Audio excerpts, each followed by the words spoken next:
She goes on as one of her favorites and chums around with her son, Jamie. Thank you, Mrs. Gregg. It goes on, but, you know, I don't have to read the whole thing. And then from our good friend from the Infant Welfare Society, sat down, did a whole long letter, Betty. That's Barbara P. Iserman.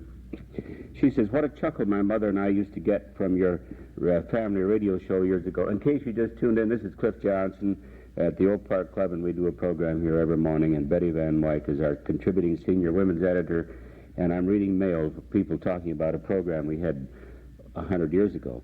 My sister and I were much older than your children by that time, but it was a real nostalgia trip for her to listen to you and your children. She's talking about her mom. And then, Oak Park River Forest Infant Welfare Society and I do so appreciate your help. Oh, our travel agency, by the way, Betty, drummed up a cruise, Caribbean cruise for 2, and they're going to raffle that off this year.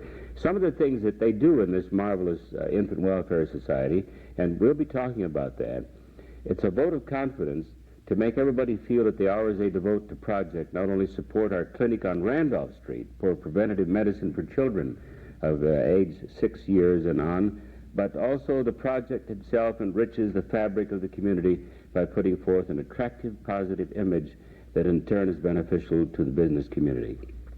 Anyway, she goes on with her little letter, and that's from Barbara P. Iserman, Mrs. Ferdinand M. Jr., and she heads up this year the Oak Park River Forest. Mrs. Holland is also very active in that. And then, of course, the long bulletin. Betty, I think you covered the Aggie Fowles bulletin pretty well last week.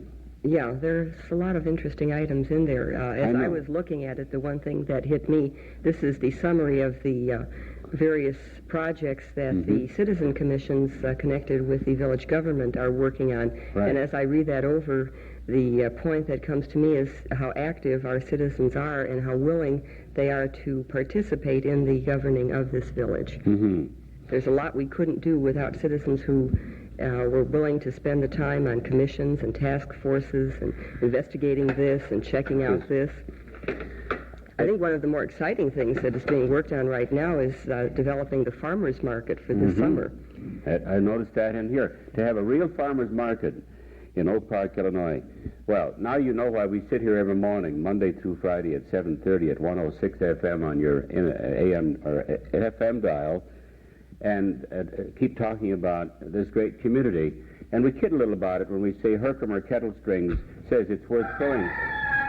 That's right, worth crowing about. And the people who help us put it together, too, are worth crowing about. You can drive up, or walk right in to the people at Oak Park Trust. You can drive up, or walk right in to the people at Oak Park Trust. The friendly people at Oak Park Trust will help you do the things you really want to do. You can drive up, or walk right in to the friendly people. Betty has a fade-out announcement here. I know that's important. Go ahead. Count Basie and orchestra will be in concert tonight at Oak Park and River Forest High School starting at 7:30 p.m. There are tickets available. You can come and get them at the door. Count Basie tonight, and tomorrow Cliff Johnson and Betty Van Wyck. Bye-bye.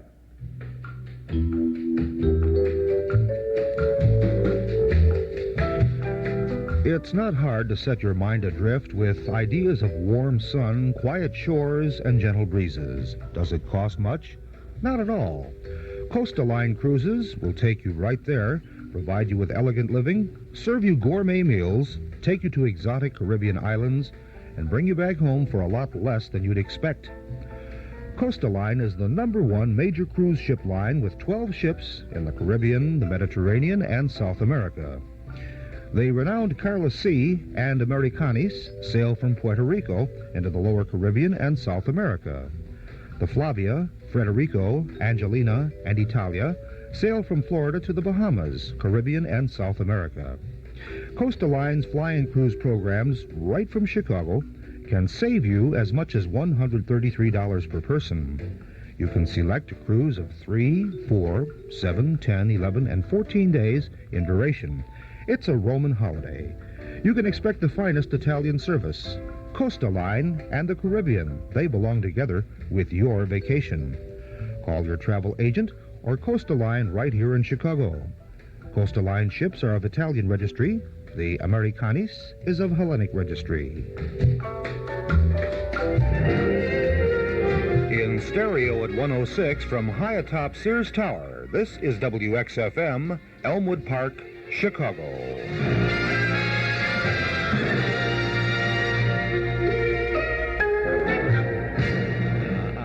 Don't touch that dial. The night is gone. The morning's here. It's a beautiful day in Chicago, and this is Chuck Shaden inviting you to spend a part of it with us in the hall closet.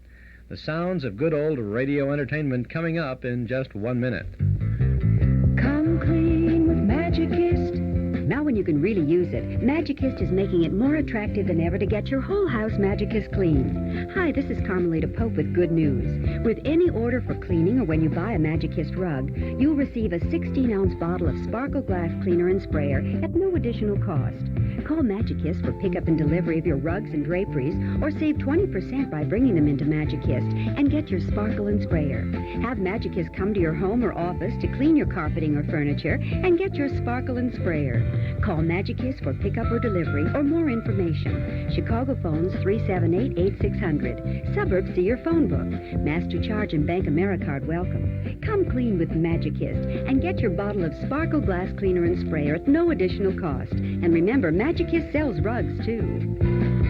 Come clean with Magicist and get your whole house Magicist clean.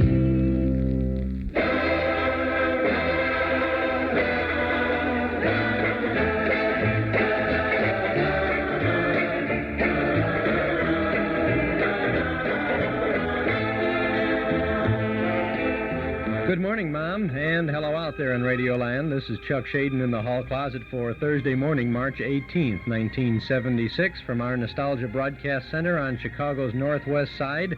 We have a closet filled with lots of goodies for you this morning. We have Deanna Durbin, Jack Benny, Martha Tilton, Tommy Dorsey, James Cagney, Ginger Rogers, a You Are There broadcast, and throughout the morning, comedy from Stan Laurel and Oliver Hardy.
Goodbye. Stan Laurel and Oliver Hardy. Ah, those were the days. They're going to be in the Memory Club this Saturday evening on the screen in a great film called Way Out West. Hope you can see them there. Memory Club in the community room at Northwest Federal Savings. Here's something you'll really want to vote for. It's Northwest Federal Savings Bandwagon of Gifts, and you can choose the gift candidate that's just right for you. The platform includes such name brand gifts as Colorite Cookware by Club, cordless grass shears by Black & Decker, a water pick shower massage, a Texas Instrument calculator, and more. Crock pots, austerizers, vacuums, watches, gifts for everyone in the family.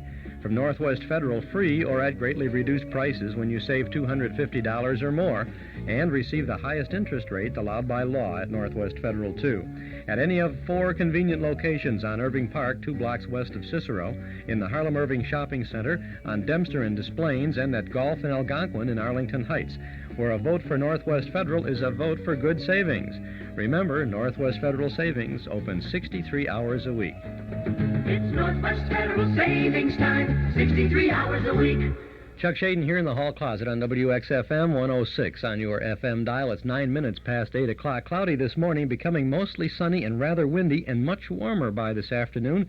High will be in the low 60s. Tonight, fair and warmer with a low in the low or mid 40s. And tomorrow, Friday, mostly sunny and mild with a high in the upper 60s. That's good sounding news, isn't it? 36 degrees presently along the lakefront, 37 at Midway, 39 at O'Hare. Humidity is 67%, and the wind is out of the south at 14 miles an hour.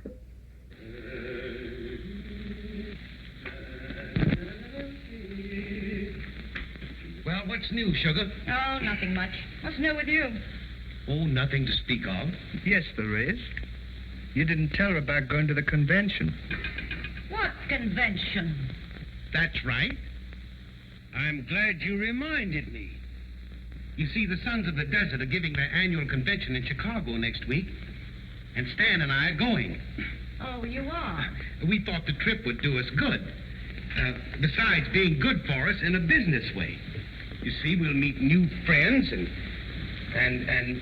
see a lot of new faces, and the change of climate will be good for us in a good many ways. And besides, all work and no play makes Jack a dull boy. Well, I hope you have a nice time, dear. Thank you, Sugar. Ha!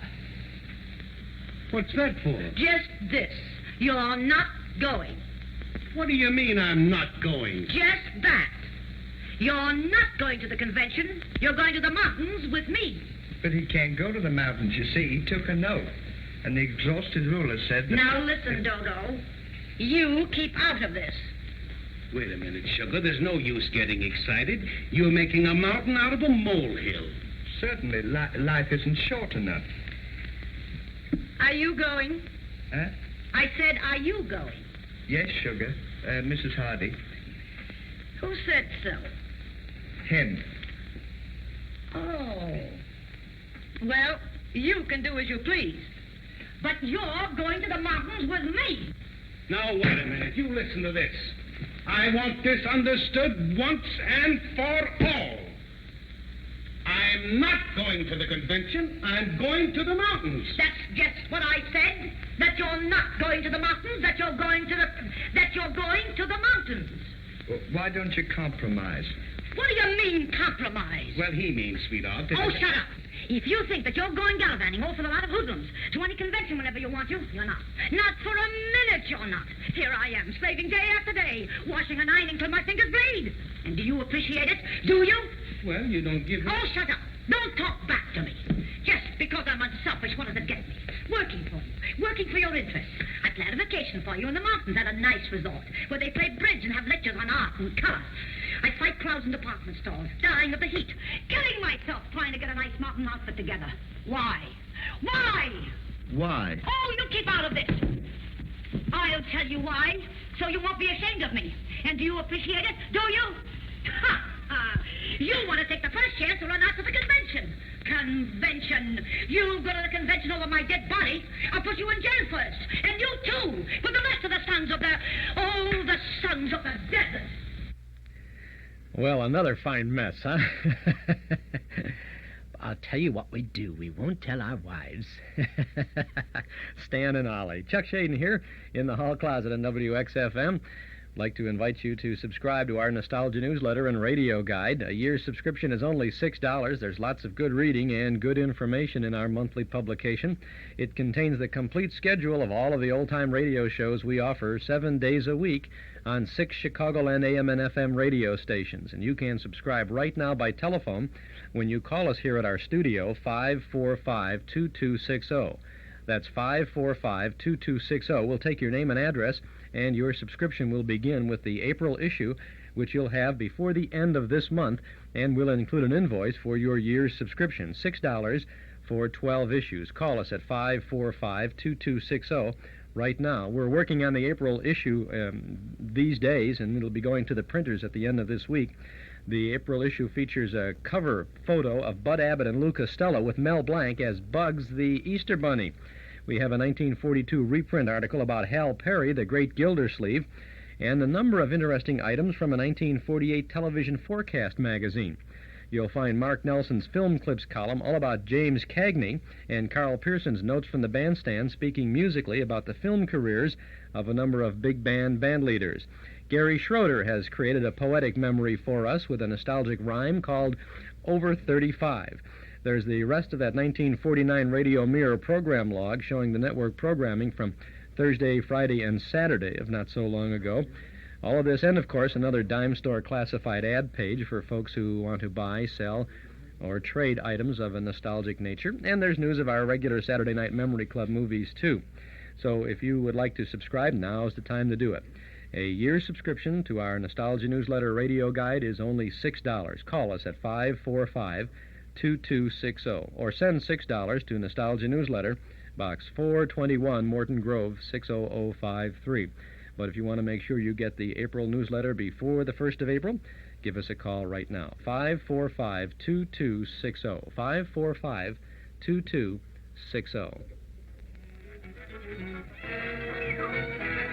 Listen to this. Wealthy young widow with large fortune wishes to communicate with congenial young men. Object, matrimony. Reply, Box 204J.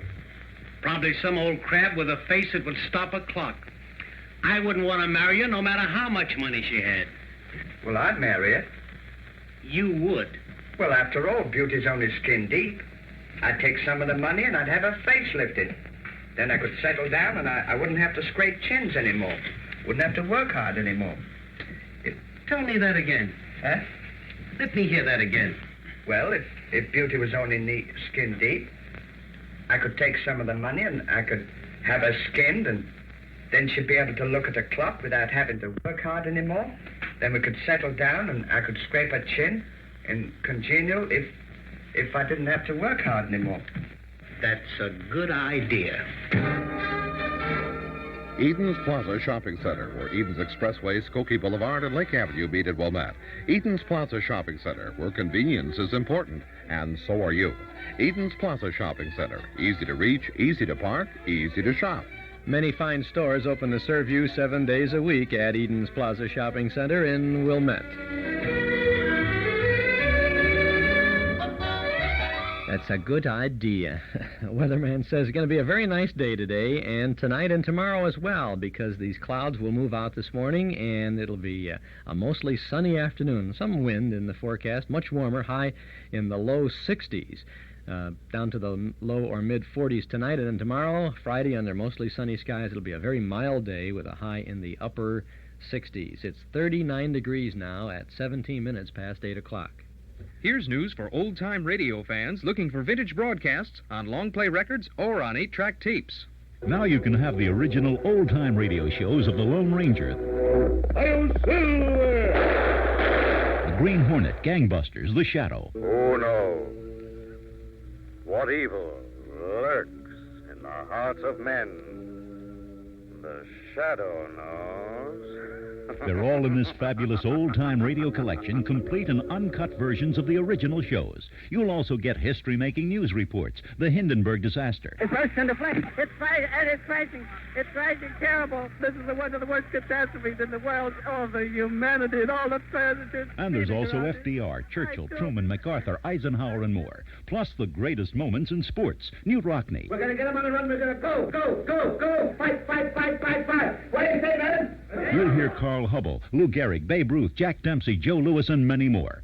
Act now, and you'll also get an extra record of real radio fluffs, goofs, dozens and dozens of embarrassing mistakes. 5 sensational records, yours for just $9.95. 8-track tapes, only $14.95. And if you act right now, you'll also get the fabulous zany Spike Jones playing 10 of his greatest hits, including Cocktails for Two. In some secluded rendezvous that overlooks the avenue, with someone sharing a delight. Listen back with Cocktails for Two. So that's 6 albums in all. Over 150 memories that will live forever. Yours for just $9.95. 8-track tapes, only $14.95. All brought to you by the HRB Music Company. Act now. To order, call 545-2260. That's 545-2260. Get this set of old-time radio records for $9.95. Or the set on 8-track tape cartridges for $14.95. That's $9.95 for records, $14.95 for 8-track tapes, plus COD charges. Call now to order 545-2260. That's 545-2260. Going back to the good old days of radio now, Armed Forces Radio presenting a command performance broadcast. The hostess is Deanna Durbin. The co-host is Jack Benny. A great array of great radio and motion picture and entertainment stars in this command performance.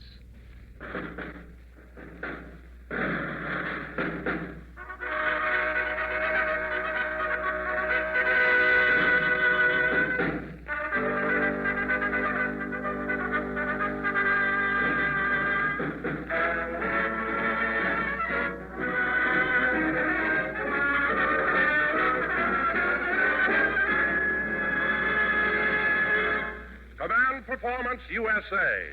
The greatest entertainers in America as requested by you, the servicemen and women of the United States Armed Forces throughout the world. Command Performance, presented this week and every week till it's over there.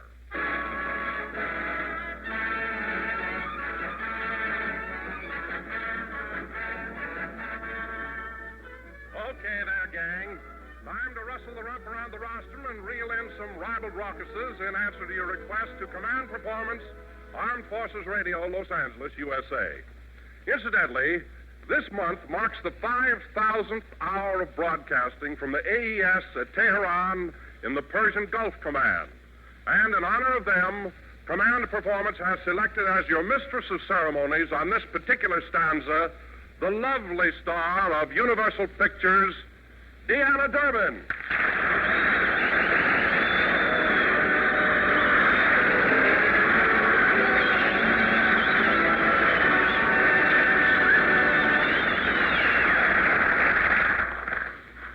Thank you, Don Wilson, and hi, fellas. Pardon me, Deanna. What is it, Don? Well, Deanna, I hate to bother you, but something has just come up, and I think you ought to know about it. Really? Yes, you know, Jack Benny's on the program tonight. Yes, but not till later in the show. Well, he didn't understand it that way. You see, he's been a master of ceremony so long, he assumed he was going to run things tonight. Oh. Well, where's Jack now? Well, he's backstage mumbling to himself and writing down with Deanna Durbin on all the dressing room doors. Oh, I'm sorry Jack is so upset. But I'm sure that you can straighten things out, Deanna. And when he comes in, be diplomatic, won't you? Oh, sure. Here he comes now. I must be tactful. Yes. Gentlemen of the AES, meet the great comedian who has entertained you in person in almost every theater of operations, Jack Benny.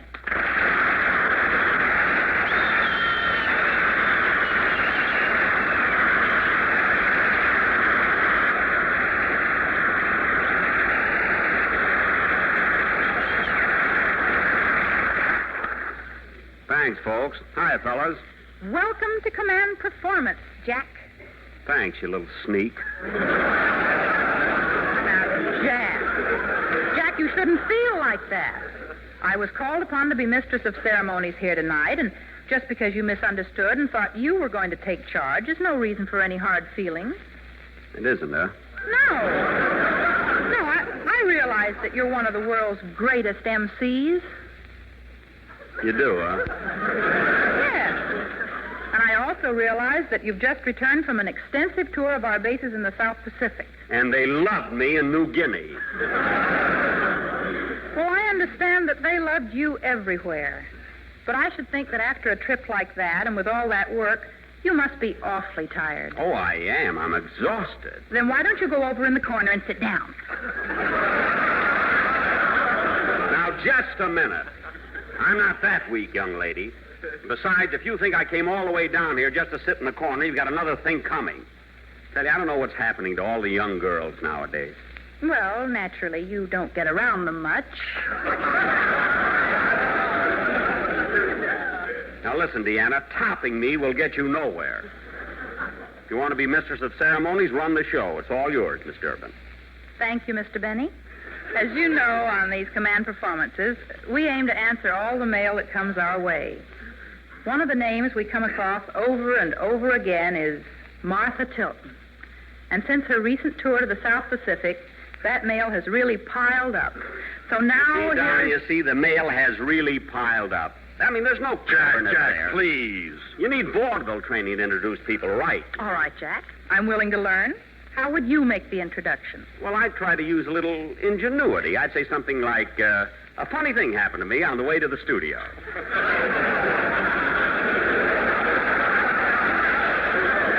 That's not even the joke yet. I stopped in at the drugstore, and there was a girl playing the pinball machine. And she would have won except for one thing. What was that, Jack? She was Tilton. Martha Tilton.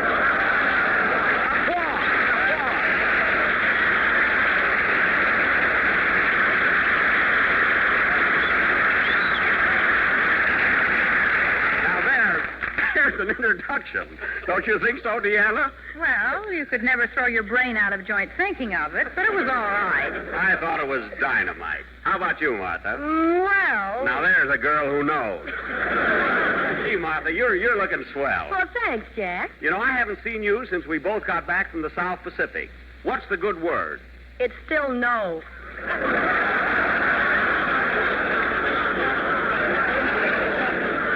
Martha's going to sing. I'm getting nowhere. Okay, Jack. What's for the boys, Martha?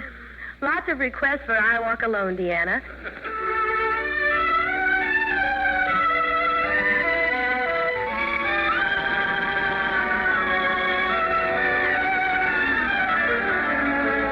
I walk alone because to tell you the truth, I'll be lonely. I don't mind being lonely when my heart tells me you are lonely too. I walk alone, they ask me why, and I tell them I'd rather. The dreams I must gather, dreams we fashioned the night you held me tight. I'll always be near you wherever you are each night. In every prayer, if you call, I'll hear you. No matter how far, just close your eyes, and I'll be there. Please walk alone and send your love and your kisses to guide me. You're walking beside me. I'll walk alone.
and your kisses to guide me. Till you're walking beside me, I walk alone.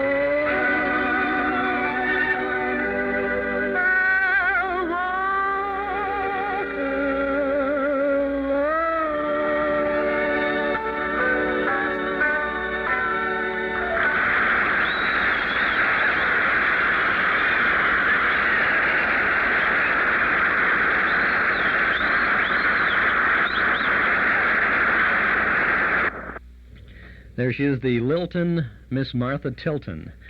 That's what they used to do that all the time, give little names like that. The Lilton Miss Martha Tilton, and her nibs, Miss Georgia Gibbs, and later they had Patty Page, the Singing Rage. That's what they had. Those were the days. Good command performance here with Jack Benny and Deanna Durbin, too. And we'll have more of that coming up in just a moment. Chuck Shaden here in the hall closet on WXFM 106 on your FM dial. Hooray! Our Metro Golden Memories shop at 5120 West Irving Park Road is now open, and if you'll pay us a visit, we promise that you will find some memory-jogging things to take you back for a nice little trip to the good old days of not so long ago. We know you'll find good new stuff and some good old stuff, too. Tapes, records, books, magazines, cards, gifts, games, novelties. You'll have a good time remembering Riverview and Saturday afternoon at the movies, rainy days in Monopoly, the big band era, the golden age of radio. Metro Golden Memories, 5120 West Irving Park Road, just east of Laramie. Come on in, browse a while. Our MGM shop is open Tuesday and Wednesday from 11 a.m. to 6 p.m., Thursday, Friday, and Saturday till 8, and from 1 to 5 every Sunday afternoon. Metro Golden Memories, a nice place to visit. 5120 West Irving Park Road, 2.5 blocks west of Northwest Federal, just across the street from Nelson Hirschberg Ford. Metro Golden Memories, the MGM shop. It's 39 degrees now as we return to Command Performance. I'd like to present to you now, and I do hope this introduction meets with Mr. Benny's approval, one of the finest instrumentalists and band leaders in the country. You know, folks, I was afraid I was going to be late tonight. Why, Deanna? Because when I got here, I couldn't open the door, see? Tommy Dorsey.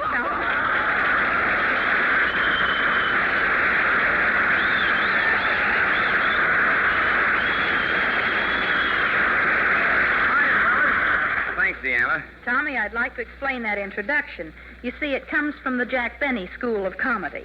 Jack Benny? I remember him. He used to be a very funny guy. I'm still funny, Junior. Oh, hello, Jack. What are you doing here? Up to now, nothing. What are you doing here, Tommy? Oh, I'm going to take some and leave some with the boys. That's right. The fellows overseas have sent in lots of requests for an all-American jam session. Good idea. So we've invited the best in the West to beat it out. In addition to Tommy Dorsey, we have Count Basie at the piano, Buddy Rich at the drums, Illinois Jack Cat on the tenor sax, Lionel Hampton on the vibes, Artie Shaw on the clarinet, Sergeant Ed McKinney on the bass, Sergeant Ziggy Elman on the trumpet, and Les Paul on the guitar. Come on, boys, let's go.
That's all right if you want loud stuff. Fellas, let's give Ida sweet as apple cider.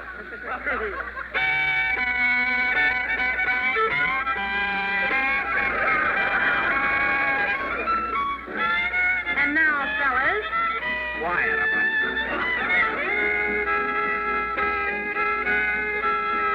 Get this.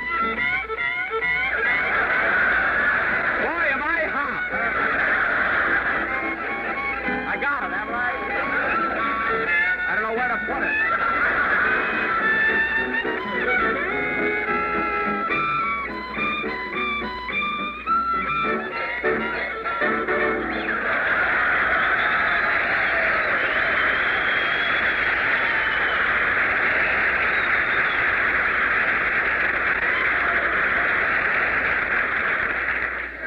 Thank you, Guy Lombardo. Now cut that out. Listen, Deanna, I don't mind a little kidding, but when I play a beautiful violin solo, give me the credit for it. Nobody else. Well, Jack, I was just trying to have a little fun. Be clever, like you said. There's nothing funny about my music, Deanna. Oh, Jack, calm down. Calm down. Calm down. If you and Deanna have a difference of opinion, settle it. But stop bickering. Settle it. How can I hit a woman? You don't have to hit anybody. Well, I'm not the kind of a guy that settles things with words. I'm a two-fisted guy, you know. What's come over you? You want to know something, Don? I beat up Jimmy Cagney on the way to the studio tonight, and he's plenty tough. You beat up Cagney? Look, gentlemen, are we going to get on with the show, or are we going to stand here and listen to Mr. Benny flap his gray chops?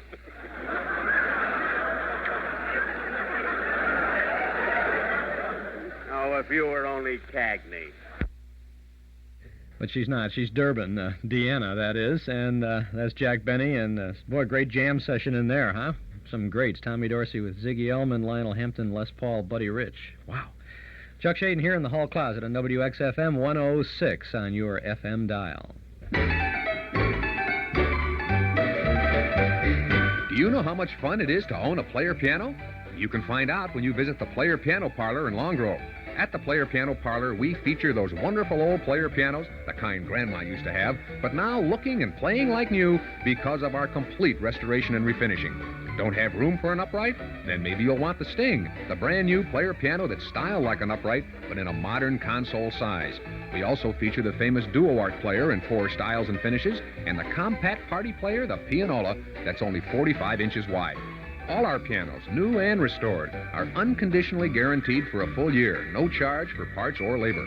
You also get free delivery, 25 rolls of your choice, an in-home tuning, and a lifetime 25% discount on all future piano roll purchases. It's the best deal in Chicagoland. The Player Piano Parlor, open Tuesday through Saturday from 10 to 5, Sundays from noon to 5, in Long Grove, right across the street from the Village Tavern. Look us up under pianos in your yellow pages.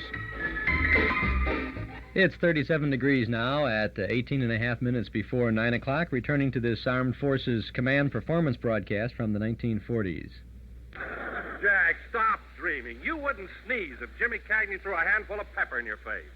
No, I wouldn't, eh? Well, it just so happens that on the way down here tonight, Cagney bumped into my car, and that's all I needed, brother. Still sounds fantastic. That's all. Well, I'll tell you what. Ginger Rogers was driving along. She saw the accident. You call her up tomorrow and ask her. She'll tell you how tough I was. Well, we don't have to wait to call her tomorrow, Jack. It so happens she's standing in the wings right now. Come on out, Ginger.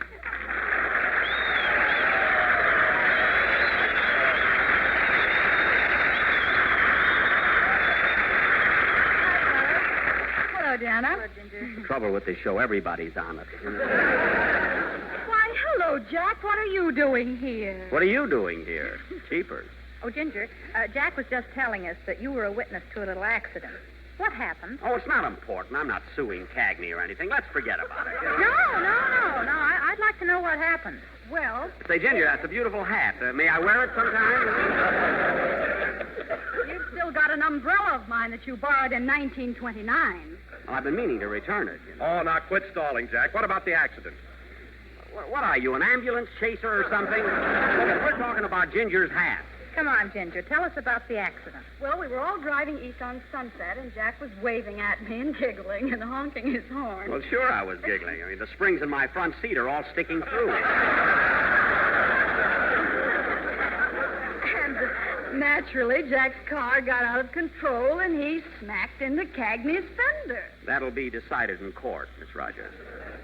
Then things started to happen. Jack was really mad. He jumped out of his car. Cagney jumped out of his car. Jack jumped back into his car. What's that? Well, I bawled Cagney out. You can't deny that. Oh, that's right. He really dressed Jimmy down. You're darn right I did. Well, of course, Jack locked the door and rolled up the window first. I did not. There's not a window in my car. Not now, there isn't. I'll never forget the look on Jack's face when he saw Jimmy's fist coming through the windshield. Well, he didn't hit me. How could he? You had your head in the glove compartment.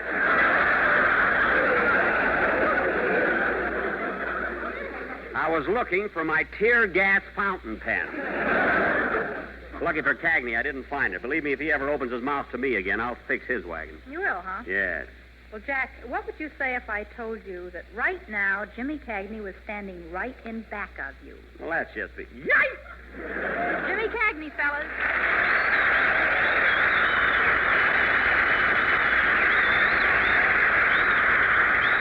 Well, hello, Ginger. Deanna? Hello, Jimmy. Well, if it isn't Barney Oldfield.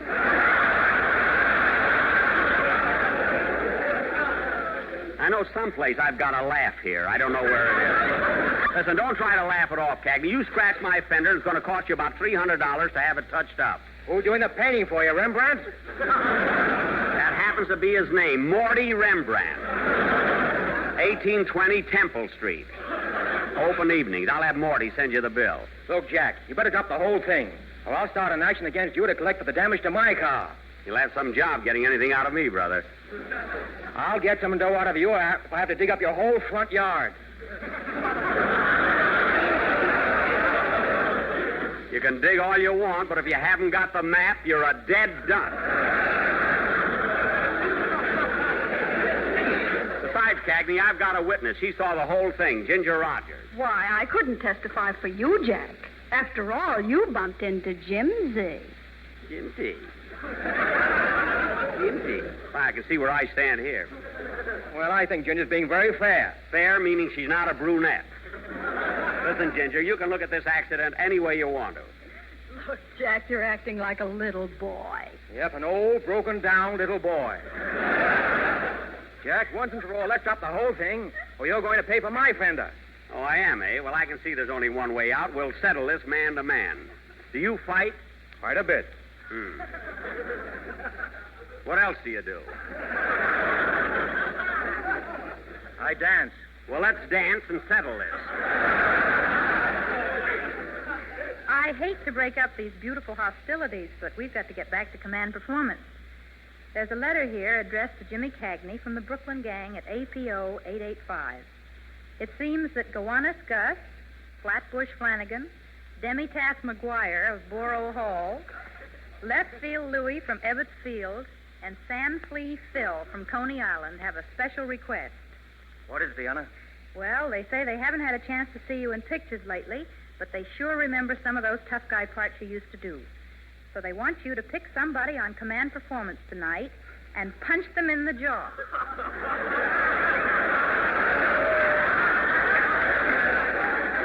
Well, let's see now. Who all's on the show?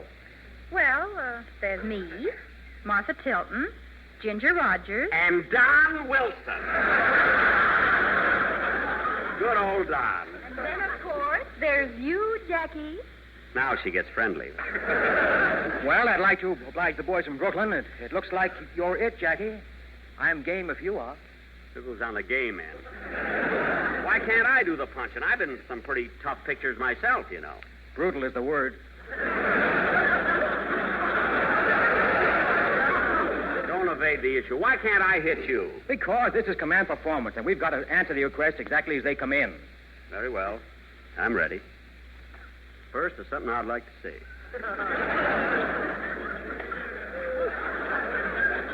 Gentlemen, I regret I have but one jaw to give to my country. Also, that you ever took your head out of that glove compartment. Please, Ginger, there's no time for levity. Go ahead, Jimmy, and remember, I'm not a kid anymore. Well, here goes. No, Can't do it. I can't do it. Come on, you coward. Come on. Okay. Ow! Ow! Thank you, Jimmy Cagney. And will the gentleman who caught Mr. Benny's toupee kindly return it to the stage? Jack, are you all right? No, I'm not all right. You were supposed to fake that punch, Cagney, and you really let me have it. Now it's my turn, brother. Oh, take it easy, Jack. Take it easy. Take it easy, nothing. Put up your dukes. Now take that. And will the gentleman who caught Mr. Benny kindly return him to the stage?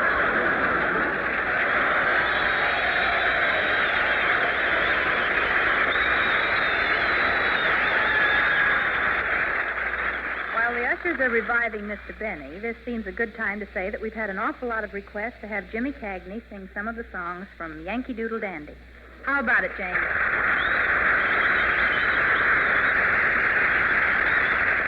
Very glad to, Deanna, very glad to. And incidentally, I want to thank all the fellows in the ETO who treated me so wonderfully when I was visiting them recently.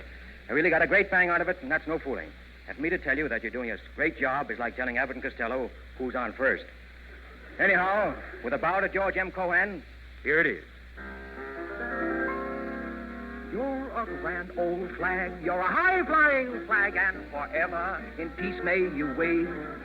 You're the emblem of the land I love, the home of the free and the brave.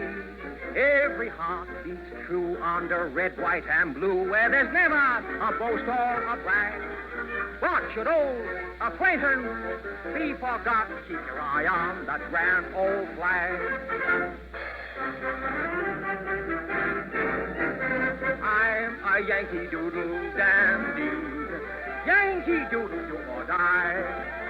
A real-life nephew of my Uncle Sam, born on the 4th of July. I've got a Yankee Doodle sweetheart. She's my Yankee Doodle joy. Now, Yankee Doodle came to London just to ride the pony. I am that Yankee Doodle boy.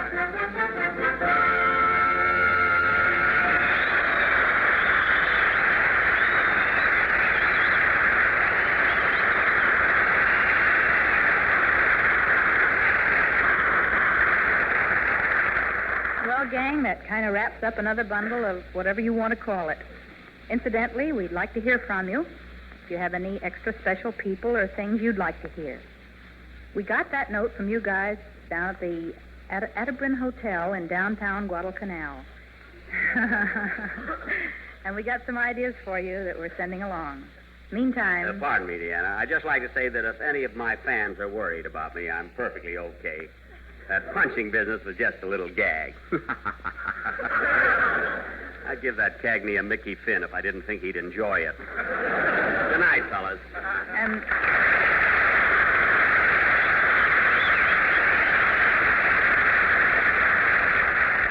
this is Deanna Durbin saying the best of the best from the USA. Good night.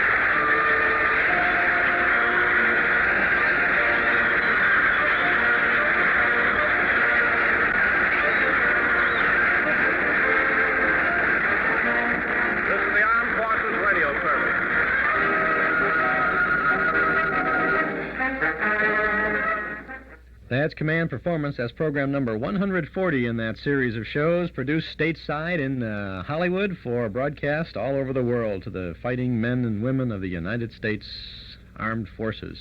Deanna Durbin, Jack Benny, Tommy Dorsey, and James Cagney, Ginger Rogers. Wow, good stuff there, I'll tell you that. Chuck Shaden here in the hall closet on WXFM 106 on your FM dial. It's 8 minutes before 9 o'clock.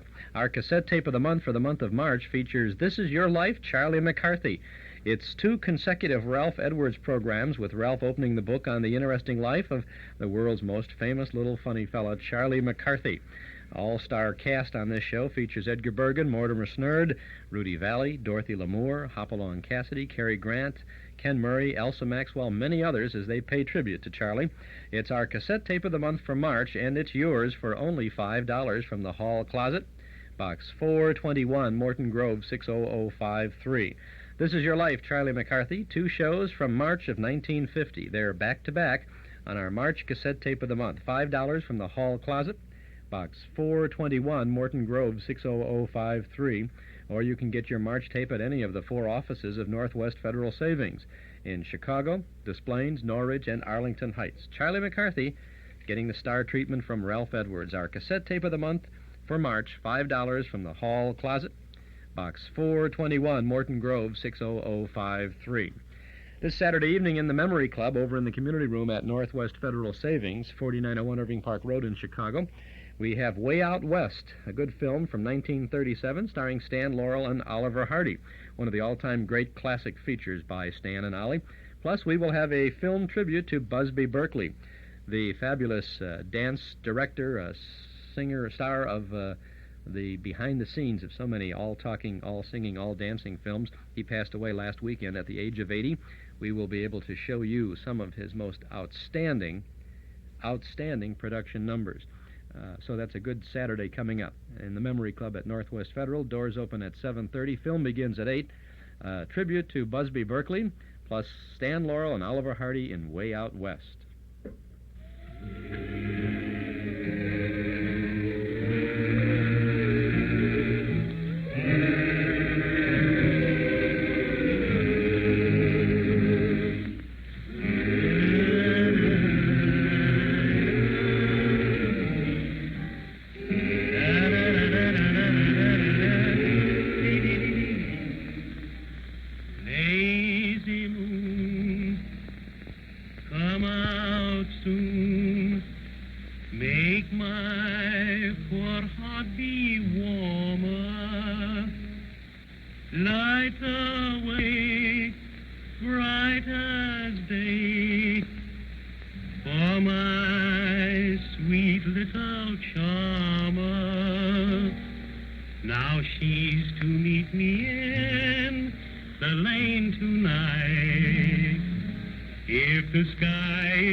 Watching and awaiting, heart a-palpitating, longing for my little lady love. Lazy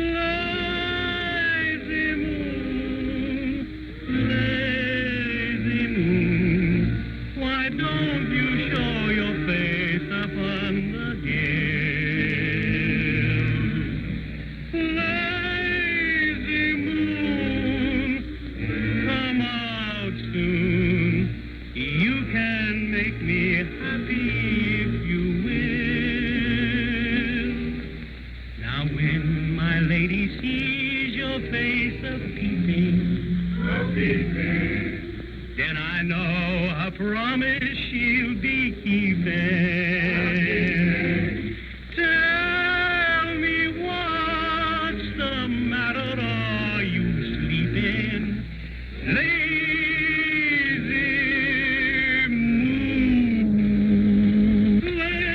lazy moon, lazy moon, why don't you show your face above the hill? Lazy moon, come on, soon. You can make me happy if you will. Now when my lady sees your face a-peeping, then I know a promise she'll be keeping. Tell me what's the matter, are you sleeping? Lazy moon. Ah, that's the inimitable Oliver Hardy himself singing Lazy Moon from their film Pardon Us, Stan Laurel and Oliver Hardy. Who knows what interest grows from regular savings? Northwest Federal knows. Northwest Federal Savings, that is. Northwest Federal Savings experts will clear up the clouds in your mind about confusing savings plans. Northwest Federal offers a wide variety of savings programs with interest from the day you leave it to the day you need it. You'll get prompt attention and clear, accurate information when you open your insured savings account at Northwest Federal Savings. And remember, the seed of savings bears fruitful rewards. Regular saving pays. Northwest Federal knows. Northwest Federal Savings, serving you 63 hours a week in Chicago, Des Plaines, Norridge, and Arlington Heights. It's 39 degrees now, a couple of minutes before 9 o'clock. Oh, here they are, singing up a storm again, Stan and Ollie. Now. Let me call you sweetheart. I'm in love with you. Let me call you sweetheart. I'm in love with you. Keep the love light burning in your eyes so blue. Let me call you sweetheart. I'm in love with you.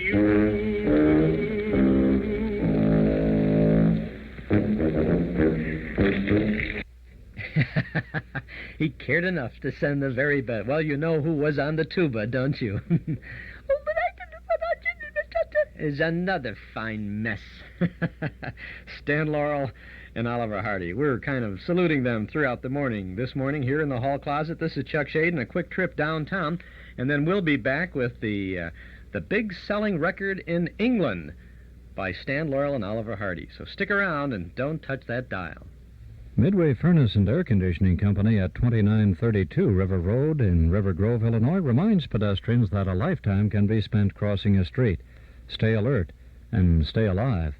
The safe driving announcement was brought to you by Midway Furnace and Air Conditioning. They can repair or renovate your present systems or install completely new heating and air conditioning units. For information, please call 452-8383. That's Midway Furnace and Air Conditioning Company, 2932 River Road in River Grove. And this is WXFM, Elmwood Park in Chicago, broadcasting from Sears Tower, WXFM Stereo 106. Lober Mazda invites you to meet the Miser, the new Mazda piston engine car, the Miser that gives. For a miserly $29.77, not including dealer prep, inland transportation, or state and local taxes, the Mazda Miser gives you a spunky overhead cam engine and a whole lot more. It also gives you an amazing 42 miles per gallon on the highway, 32 in the city. EPA estimates with manual transmission. The actual mileage you get may be different. And the Miser gives you things like front disc brakes, standard, high back bucket seats, electronic ignition at standard, and lots of trunk room. The Miser gives you a choice of coupe, four-door sedan, or five-door wagon. Smooth stick shift, a flow-through ventilation system that doesn't skimp on fresh air. You even get a miserly gas cap that locks. The Miser gives and ye shall receive. Meet the Miser today at Lober Mazda, 1111 North Park Street in Chicago. The Miser gives.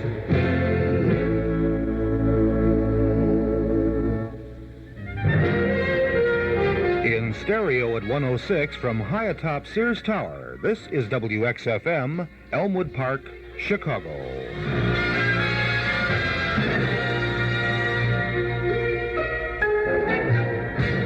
This is Chuck Shaden here in the hall closet on WXFM every day, Monday through Friday from 8 until 10 with lots of good old sounds for you, many good sounds from the good old days of radio.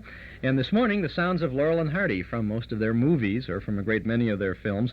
From the film that we have lined up for you this Saturday evening in the Memory Club in the community room at Northwest Federal, we have a recording that has become a big hit in London, England. The film is Way Out West, and in that film, Stan and Ollie do a little dancing and a little singing, and it's just a beautiful thing. And they released an LP of Laurel and Hardy's in London, and this record here is part of an LP that is available in this country, and it's called Naturally High. They're talking about releasing this as a single and hoping that it will be a big hit over here too. And I suppose if all the rock jocks get onto it, maybe something will happen with it. But we'll play it for you now, and I think you will enjoy On the Trail of the Lonesome Pine. On a mountain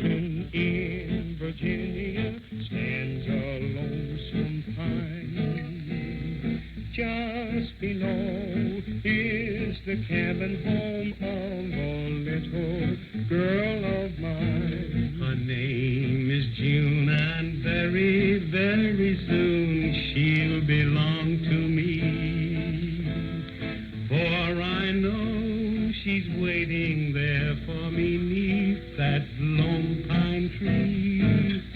In the Blue Ridge Mountains of Virginia, on the trail of the lonesome pine, in the pale moonshine, our hearts entwine, where she carved her name and I carved mine. Oh June, just like the mountains are blue, like the pine, I am lonesome for you.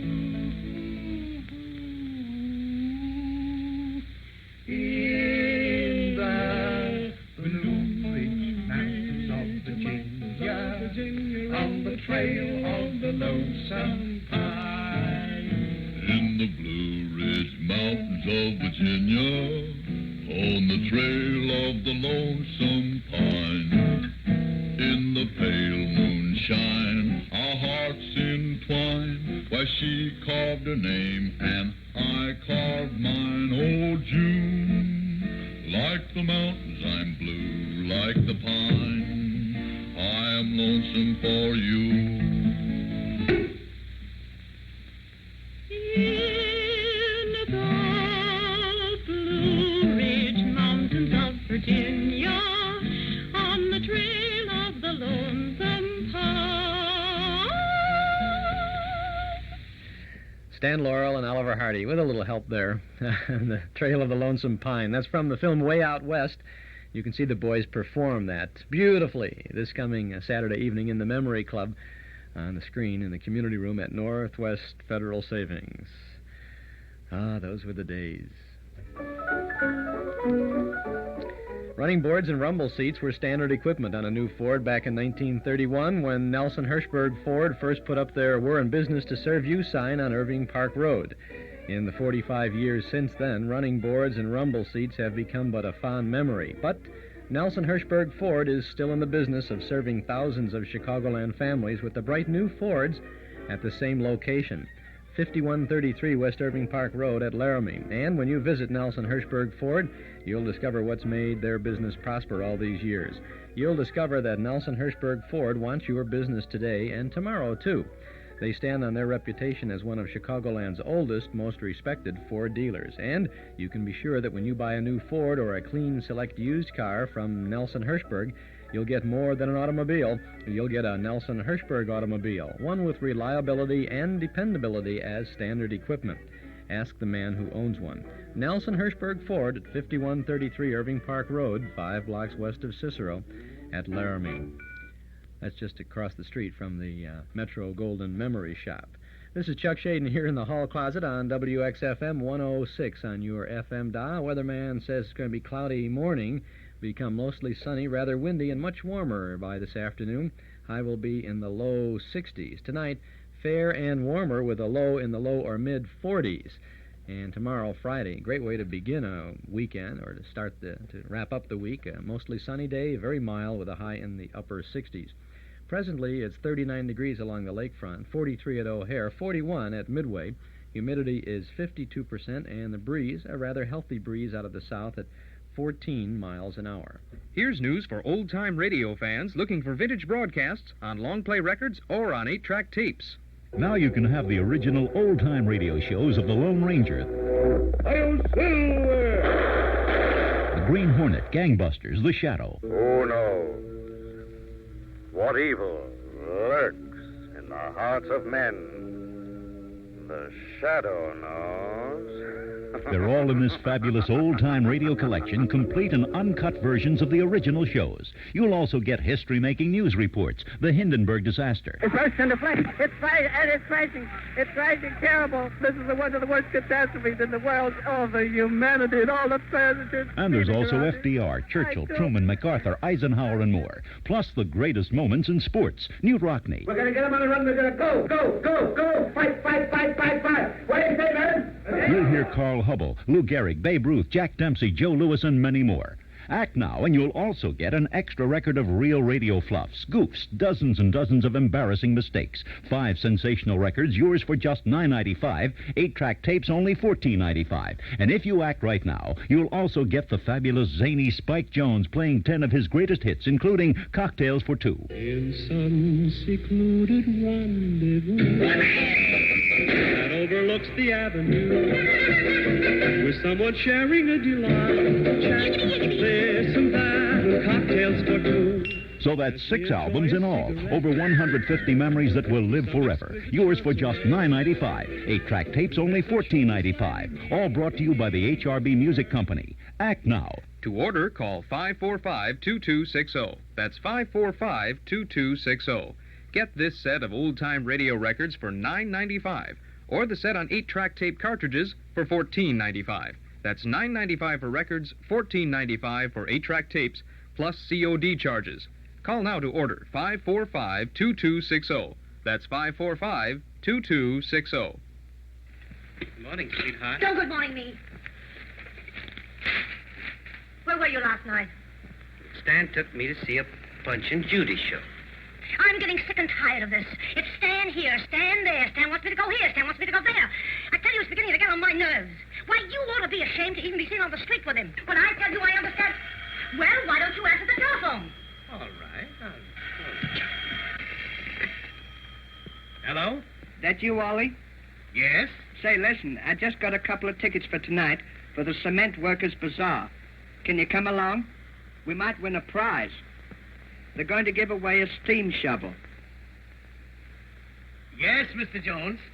Thank you very much, Mr. Jones. I certainly appreciate it. Goodbye, Mr. Jones.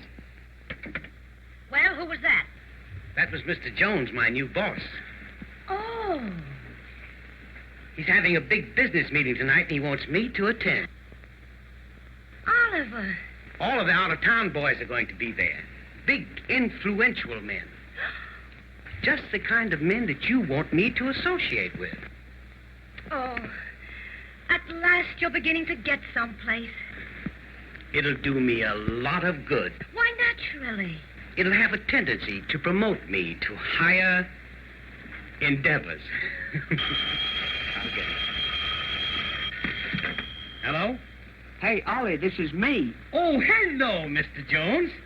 Oh, don't you worry. I'm quite sure it'll be all right. Goodbye, Mr. Jones. Come in. What do you want? I just came to tell Ollie that was me on the phone. Mr. Jones! Well, now, if you'll just wait. Oh, now, we're running down again. We're getting There he is! Open his door! You hear me? You hear me? Open that door! Will you open that door? All right. But I warn you, Oliver Hardy. You go up with that Laurel again, and I'm through. You get me? Did you ask her about going out tonight? Mm-hmm. What'd she say? You heard what she said. Well, what's the matter with her anyway? Oh, I don't know. She says that I think more of you than I do of her. Well, you do, don't you? But we won't go into that.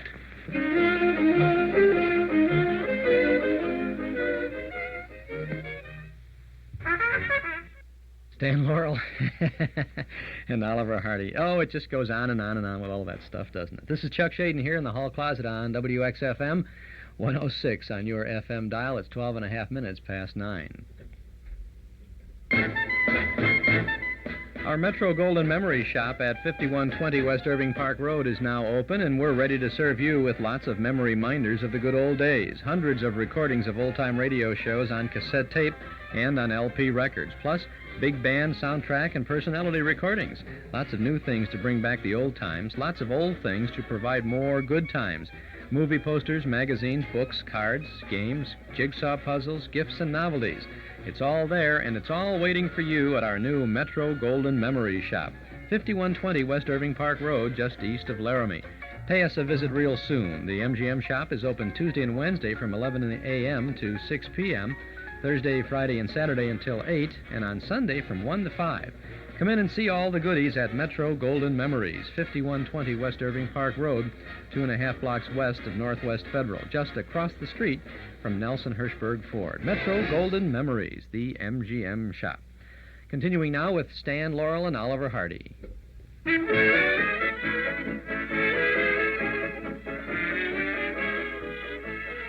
Stan and Ollie moved in a world which for them presented gigantic problems requiring momentous decisions, such as what flavor ice cream to buy, or how to purchase sodas for 4 with just enough money for 3, and other matters of equal weight and importance. Here are 3 such delightful episodes. Now, look the menu over. Anything in the world that you want. I don't know what I want. Pardon me just a moment. Yeah, Be right back. Just how big is this bankroll? 15 cents. Is that all you've got? I lost the rest. Well, that won't buy 4 drinks. What'll we do? I have an idea. When I ask you to have a drink, you refuse. Everything is just going to be fine. Soda, soda, soda. And what will you have, Stan? Soda. Pardon me. Don't you understand we've only got 15 cents? Now, when I ask you to have a drink, you refuse. Do you understand? Soda, soda, soda. And what will you have, Stan? Soda. Just a moment, please. Pardon me. Once more. Can't you grasp the situation? You must refuse. But you keep asking me. I'm only putting it on for the girls. Oh. And we have only got 15 cents. That's it. Now, come on.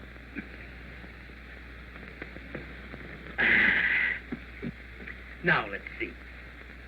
Soda, soda, and just soda. And my dear Stan, what will you have? I don't want any. Oh, don't be a piker. All right, I'll have a banana split. No, pardon me, just a moment. Don't do that. Just playing together. 3 sodas. We can split ours. And what flavor, please? Cherry. Oh, cherry, yes. And Chocolate. chocolate. Mm-hmm. And yours?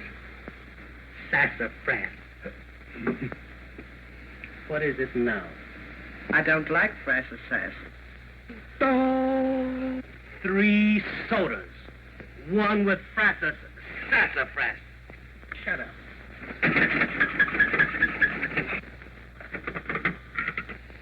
Sassafras. Go ahead and drink your half.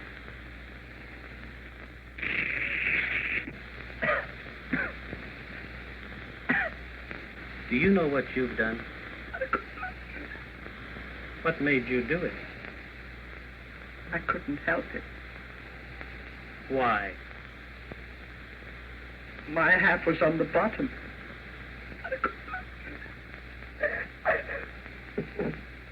Give me a check.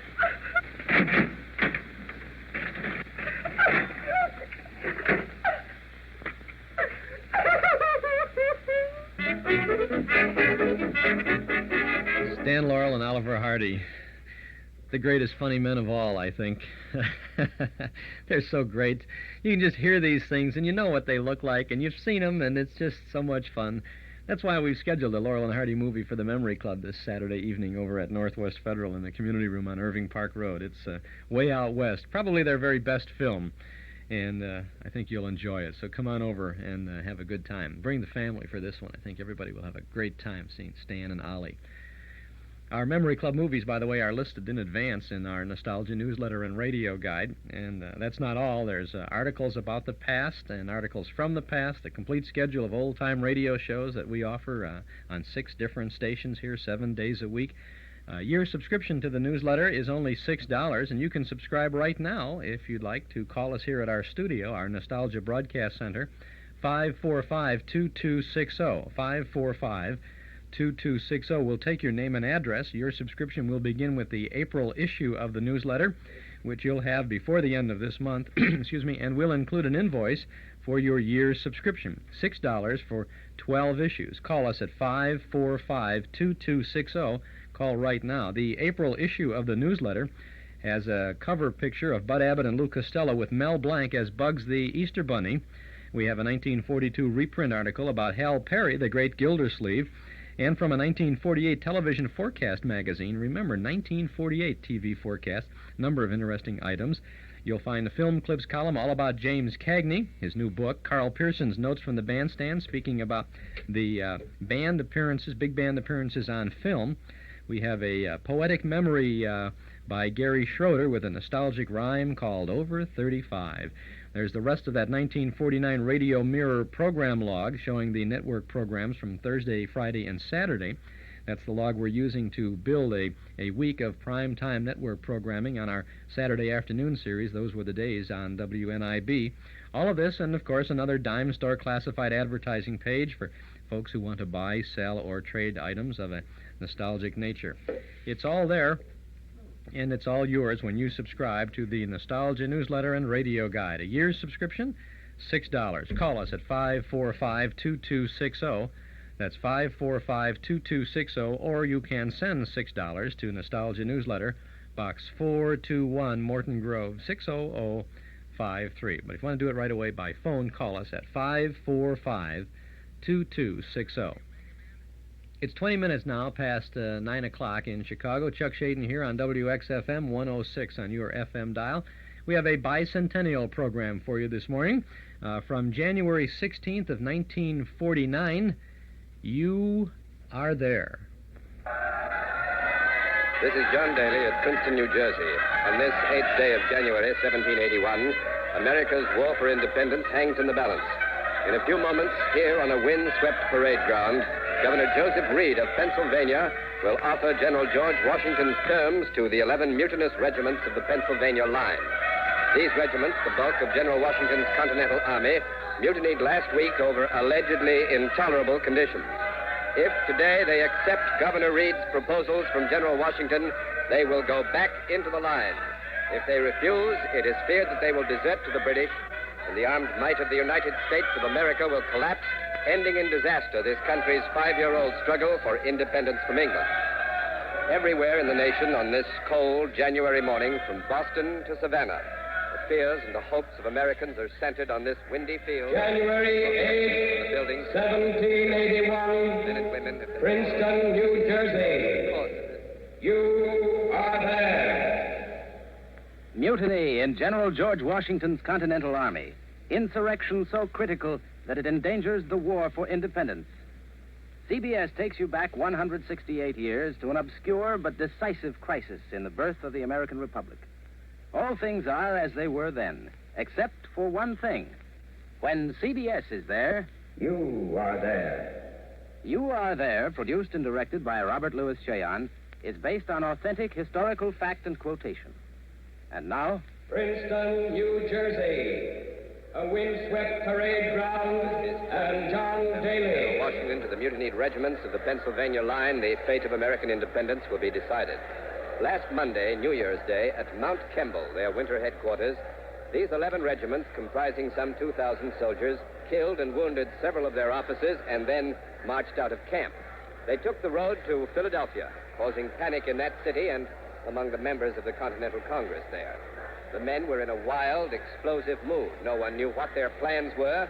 Some said they meant to loot Philadelphia. Others thought that they were on their way to desert to the British. But arriving here at Princeton on Wednesday, they seized the buildings of the College of New Jersey, set up a fortified camp, and elected a board of sergeants. This board permitted no one, not even officers, to enter. But finally, last Saturday, Following extensive communication with General Washington at Continental Army headquarters at West Point, Governor Reed of Pennsylvania advised the board that he wished to offer terms, and the sergeants invited him to Princeton. Governor Reed will announce General Washington's offer to an assembly of the regiments drawn up on the field here. The troops are, as a matter of fact, falling in by regiments now. The governor is at Colonel George Morgan's mansion at the south end of the parade ground. With him is General Anthony Wayne, executive officer of the Philadelphia line. They're waiting there for the troops to complete their assembly. The big question is, what are General Washington's terms, and will the troops accept those terms? For an analysis of that question, we take you now to our headquarters booth here at the College of New Jersey and Major George Fielding Elliott. First of all, let's look at what the Pennsylvania troops want. The men mutinied because they didn't have enough to eat. They were poorly clothed and supplied. They weren't paid regularly. They received their last pay 6 months ago. But most important of all, these veterans of the line want to be discharged from the service and go home. The men claim that their officers tricked them. Most of them can't read or write. They signed their names with a mark, and they say they thought they were signing up for 3 years. On the other hand, the officers of the Pennsylvania line insist that the men knew that they were signing up for the duration of the war. Of course, the officers have the problem of keeping an army together to fight the war. Now, how can General Washington cut this Gordian knot? He can't discharge all the men. To do so would be to demobilize the bulk of his army. It would open the way for the British to Philadelphia. Other state lines have similar grievances, and such a settlement would be literally inviting them to mutiny. It would mean the disintegration of the whole of Washington's army. General Washington, of necessity, must offer the men much less than they demand. In their present mood, however, it seems doubtful that they will accept less. If they don't accept General Washington's offer, the men may desert to the British in New York. Of course, that too would mean disaster for the war for independence. And so, that's the situation. A very grave and critical situation. Well, here at Princeton, the troops have still not completed their assembly. And at West Point, New York, Arthur Haynes is ready to interview General George Washington himself on this matter. So, over to West Point. General Washington is with us now at our microphone. General Washington, can you tell us the terms Governor Reed will offer for you to the Pennsylvania mutineers? I regret that I cannot. Governor Reed has agreed with the Board of Sergeants representing the troops at Princeton that the terms will be made public only on the parade ground, to all the men at the same time. I see. Well, does the fact, General, that the Board of Sergeants has agreed to this mean that the board itself has accepted the terms? No, as I understand it, the Board of Sergeants is not empowered to accept any terms. Only the troops can do that. Well, then, do you think, General Washington, that the troops will accept the terms? Well, I think the complaints of the men are fully justified. I've begged and pleaded with the Congress and the respective state governments to take action to right their wrongs. Unfortunately, our legislators have failed to act, and so the troops have acted instead. Acted rashly, yes, but now I believe they've had time to consider the grave possibilities inherent in their impulsive action. I'm certain they must realize that if our struggle for independence is to continue, it's impossible to grant what they ask. They must compromise. You know, I cannot find it in my heart to believe that the men who stood fast with us 3 years ago at Valley Forge will become traitors today at Princeton. General Washington, what about the reports that the mutineers are being led by British agents? No, I refuse to believe that. You don't think, then, that the agents of the enemy are among the troops at Princeton? Oh, certainly they are. The enemy has definitely infiltrated our ranks everywhere. Their agents take advantage of difficult conditions in the army to stir up discontent. But discontent, sir, is not treason. No, I would stake my life and all that I hold dear that the men of Pennsylvania are not treasonous. They must remain loyal today. They must listen to the voice of reason and patriotism. They must accept our terms. Thank you, General George Washington. This is Arthur Hannes at Continental Army Headquarters, West Point, New York. We return you now to our CBS Headquarters booth at Princeton and Major George Fielding Elliott. Our Philadelphia newsroom informs us that a short while ago, CBS correspondent Don Hollenbeck returned from enemy-held New York City. He passed through the lines under safe conduct to interview Sir Henry Clinton, Commander-in-Chief of British forces, for his views on the mutiny of the Pennsylvania line. Hollenbeck made a tape recording of the interview, and our Philadelphia newsroom will play it for you now. Bear in mind, of course, that Sir Henry Clinton speaks as the enemy military commander. Much of what he says may be discounted as propaganda. CBS, however, has verified the factual information in the interview, and it may have important bearing on the situation at Princeton. The next voice you hear will be that of Don Hollenbeck, speaking by tape recording. We're in the library of the mansion near Bowling Green, which Sir Henry Clinton has taken over as his personal residence. A reception is in progress here. The guests are dancing in the drawing room to a minuet by Haydn, but Sir Henry has taken leave of them to grant us this interview. Sir Henry, sir, may we have your opinion on this mutiny of the Pennsylvania line? Oh, pleasure, sir. Very great pleasure. The spectacle in the New Jersey colony is a happy omen of what shall shortly come to pass in all of His Majesty's colonies in America. I see. You expect the other state lines to follow the Pennsylvanians into mutiny? Oh, indeed, sir, I do. Why do you suppose Washington and the Continental Congress are offering terms to mutineers? Rather degrading, what? The commander of an army and the government of an alleged nation on their knees before common soldiers, pleading, entreating them to obey orders. And why, sir, do you suppose force has not been employed to quell the mutiny? I shall tell you why. Because, even Washington's own men at West Point are on the verge of mutiny. My intelligence informs me that everywhere the Continental troops are coming to their senses, and the civilians as well. Well, you think, then, sir, that the rest of the states may end their war for independence? The respective colonies, sir, have had enough. His Majesty's subjects now realize full well the folly, the madness of the criminal sin they have committed in rebellion against the Crown. They are turning, as they should, in righteous wrath against their misleaders. And as His Majesty's Commissioner for the Peace, I am prepared to forget to welcome all the prodigals back to His Majesty's sovereign embrace. Yes, I understand, sir. Well, that's very good of you. Sir Henry, is it true that your agents are busy among the Pennsylvania mutineers, encouraging them to return to His Majesty's sovereign embrace? It is true that I have dispatched a personal representative to the Pennsylvania line. He is Mr. John Mason, a civilian of New York City, and he will make known to the troops the conditions under which I shall be disposed to receive them. And what are those conditions, Sir Henry? I very much fear me that you shall have to wait upon Mr. Mason for that intelligence, sir. Well, Sir Henry, do you think that the men will accept those conditions? Certainly. Mark my words, sir, it is only a matter of days before Mr. George Washington and his despicable crew of traitors will be hanging from the trees in so-called Independence Square in Philadelphia. And now, sir, my compliments, my guests await me. Thank you so much, Sir Henry Clinton.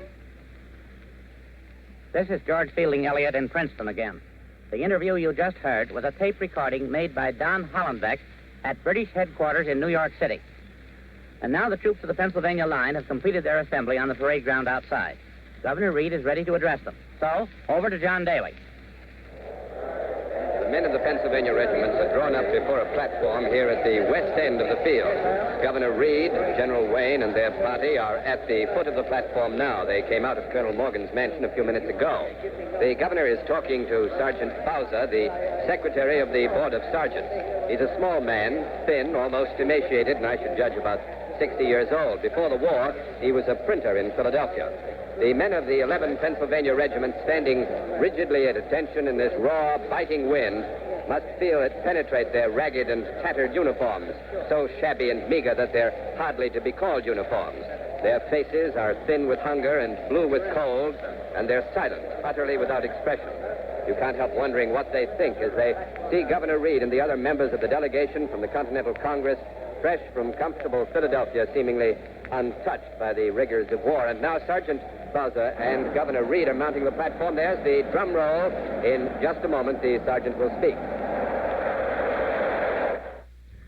All right, we'll wait that moment and then get back to You Are There, from a broadcast from January 16th of 1949, being at the scene with John Daly and the other CBS News reporters on January 8th of 1781, mutiny in the Continental Army. This is Chuck Shaden here in the hall closet on WXFM 106 on your FM dial.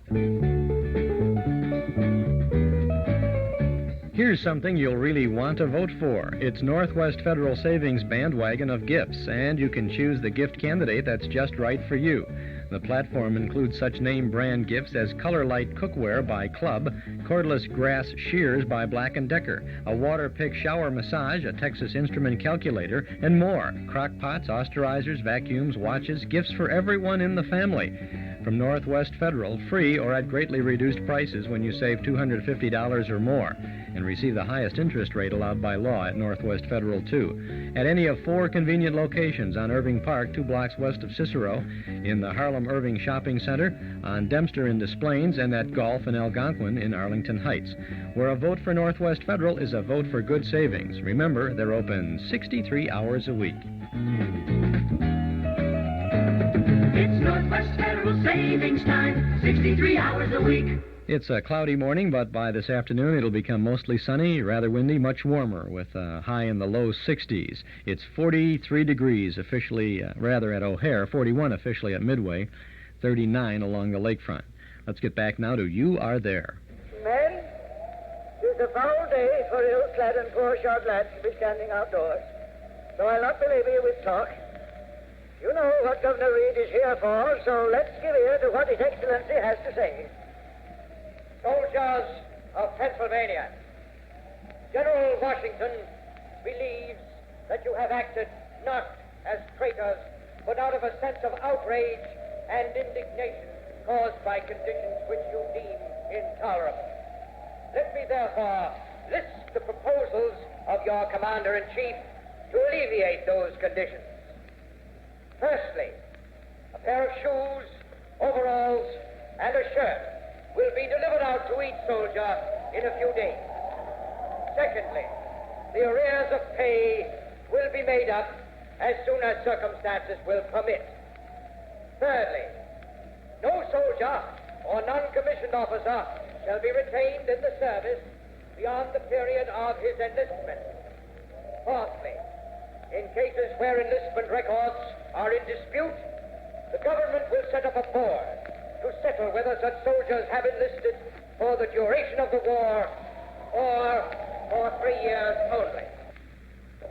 Fifthly, a general amnesty will be granted. There will be no retaliation or punishment. This incident will be allowed to pass into oblivion. Men, those are the terms. Discuss them, vote on them. If you are loyal Americans, if you are patriots, you will accept them. I shall await your decision in the Morgan matter. Finishing his address, Governor Reed steps back and motions to Sergeant Bowser. And now the sergeant again. You have heard the governor. You will now fall out and proceed at once to your quarters. There you will find copies of General Washington's proposals, which His Excellency has made available to us. The men are breaking ranks, falling out, and returning to their quarters. Governor Reed and Sergeant Bowser are coming down the platform, and the sergeant evidently will escort the governor, General Wayne, and the others back to the Morgan mansion. But here's Sergeant John Williams, the president of the Board of Sergeants. Let's see if we can get a reaction on General Washington's terms from him. Sergeant Williams. Yes? Sergeant, what do you think of General Washington's proposals to end your mutiny? Are you in favor of accepting? Nay, sir, I am not. Why not, Sergeant? 'Tis a waste of time to consider General Washington's terms. We ought to be going to the British. Why? Don't you believe General Washington means what he says? Promises. Since 79, we've had naught but promises. Can a man wear words on his back? Can he buy rum at the taverns with promises? And what's to be done about discharging the men who served their 3 years in the Army? General Washington makes a pretty offer indeed. A government board to decide who's to go home and who isn't. Mister, we all want to go home. Then you won't accept a compromise. We can't accept a compromise. If we put down our guns, our officers will hang all our leaders and punish the men. They'll be hanging and flogging to make examples of us for the rest of the army. But, Sergeant, General Washington promised a general amnesty, no retaliation. Blast General Washington. We can't trust any man's word. We've got to go to the British. What about the revolution, Sergeant Williams? Have you thought about the effect the desertion of the Pennsylvania line will have on the rest of the country? The revolution is lost. It was lost long before we mutinied at Mount Kimball. Lost by the fat-bellied civilians drinking and swilling to their heart's content while we soldiers were starving in the field. So I say finish. make peace with the British. Thank you, Sergeant Williams. Now, another opinion on General Washington's terms, this one from the Secretary of the Board of Sergeants, who is at the Morgan Mansion. Go ahead, Jack Walter. Sergeant Bowser, I just heard the president of your Board of Sergeants tell John Daly that he's not in favor of accepting General Washington's terms. Do you agree with Sergeant Williams? That's what I'm trying to figure out, lad. And it's a mighty difficult thing to do. Well, Sergeant Williams predicts that the men will reject Governor Reed's proposals and will go over to the British. They might do that, and I'm not the man to judge them or blame them. We've had much grief and misery. Then do you also think, as Sergeant Williams does, that General Washington is only offering the terms to get the troops to lay down their weapons, and not because he means to meet your demands? Lad, I believe General Washington is a good man. But even good men will go back on their word if they consider it to be a harsh necessity. The general might betray us in the interest of maintaining discipline. You believe it's right, then, Sergeant Bowser, to jeopardize independence for the safety of 2,000 men? That's a question, lad. Many of the men are saying the war is lost, and they may be right. And if the war is lost, lad, we shall have to answer to the British for taking up arms against them. Perhaps it is a wiser thing to make peace with the British now and save our necks. I see. Then you'll vote to reject the governor's offer. Nay, lad, nay, I didn't say that. I only said 'tis a question, a difficult question. And no man is going to rush me into making up my mind. Well, you haven't got much time, Sergeant. Don't you think? Excuse me, Sergeant Bowser. Ned Calmer at Nassau Hall, one of the college buildings, reports that Mr. John Mason, the enemy agent mentioned by Sir Henry Clinton, has arrived at the headquarters of the Board of Sergeants. So now, over to Ned Calmer. Mr. John Mason arrived here a few minutes ago. He has brought Sir Henry's offer to the troops, and the board has received the offer and is already passing news of it to all the men in their quarters. Sergeant Williams has given us permission to interview Mr. Mason, and he's here with us now at the microphone. Mr. Mason, would you tell us the terms of the offer that you brought to the troops from Sir Henry Clinton? I should be delighted. If the Pennsylvania troops will now lay down their arms and return to their true allegiance, they will be paid in hard cash, the money due them from the rebel government, and all possible comforts will be supplied to them. And if the men accept this offer, Mr. Mason, will they be expected to serve in the British rank? Not at all. No further military service will be asked of the troops, except it may be voluntary. If the Pennsylvania regiment... Excuse me, Mr. Mason. Governor Reed has just entered the room. He's talking to Sergeant Williams. Let's hear what he says. Your information is correct, Governor. Meet Mr. John Mason, representing His Majesty's government. Mr. Mason, Governor Joseph Reed of the state of Pennsylvania. You do, sir. Sergeant Williams, I demand that this man be shot at once. You're not in the Pennsylvania Council now, Governor. You gave me your word that you are treating in good faith. Now you must prove it. If you put this spy to death... You mistake. Yes, you are a spy. And if you put him to death, Sergeant Williams, it will mitigate the offense of leading the regiments into mutiny. I couldn't put this gentleman to death if I wanted to. The men know he's here. If they vote down General Washington's offer, they'll need him when they go to the British. I demand that you... I may be permitted... Be silent, Mr. Mason. You, sir, are a rebel. You represent an illegal body. You have no lawful authority whatever to command these men in any fashion. How dare you? I dare, sir, to inform Sergeant Williams that if I should be injured in the slightest, Sir Henry Clinton's offer to the Pennsylvania regiments will be automatically null and void. Sergeant Williams, this is an order. Shoot this man at once. I'm issuing the orders here, Governor. And my orders are that Mr. Mason is guaranteed his safety until after the men vote. That's all. This will not be forgotten. Governor Reed is leaving the room. His face is white with anger. And now Ken Roberts is out there on the field with one of the groups of Pennsylvania men who are going to have to decide soon whether to accept or reject that British offer. Let's find out what's going on there now. Go ahead, Ken Roberts. Here with me at the microphone is Ensign Tom Peters of the 3rd Regiment. He has some pretty strong opinions on the British proposal. Hey, sure I've got strong opinions. I say, take the British offer. I've been in the line for 5 years, ever since 76. I enlisted for 3 years. I've had enough of war, enough of fighting. I want to get out while I'm still alive. Stand, Private Peters. Now, here's another man also with the 3rd Infantry. His name is... What's your name again, soldier? Jim Halloran. Well, what do you say, Jim? Do you agree with Tom Peters about deserting to the British? Fight. That's what I want to do. Fight the British, not join them. I didn't mutiny to desert to the enemy. I'm not a traitor. I left the line because we weren't being treated right. But now General Washington's given us fair terms for a settlement, and I say let's take those terms. Let's settle this thing. Let's get back at the enemy. Fight. That's all you youngsters want to do. Fight. How long have you been in, Halloran? 10 months. What of it? You say what I mean. 10 months. Wait till he sees his friends killed, dead on the field, like I did at Monmouth, Stony Point, Brandywine. Wait till he starves like I did at Valley Forge. Wait till he hasn't seen his wife and children for 5 years. And how will that family of yours take to you with a market trader on you? You think your friends will welcome you back? I don't care about my friends. Your wife, then, do you think she'll open her arms to you, a deserter? My wife will have me back and glad to have me. Aye, no matter what I am. And that goes for all the veterans in this camp. You're a big dumb ox. You're a turncoat, a traitor. That's what you're good for. To polish the boots of the British. Watch your tongue, you young fool. There's the assembly call.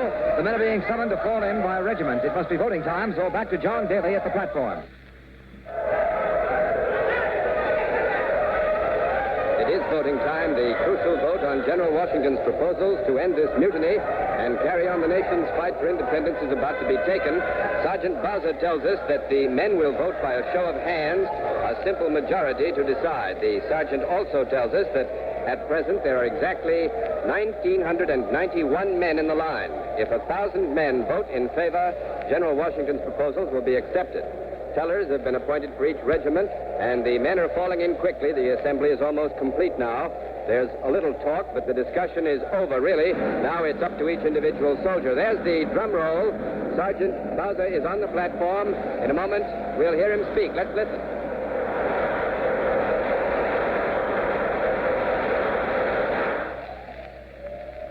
Men, there are 2 ways you can go.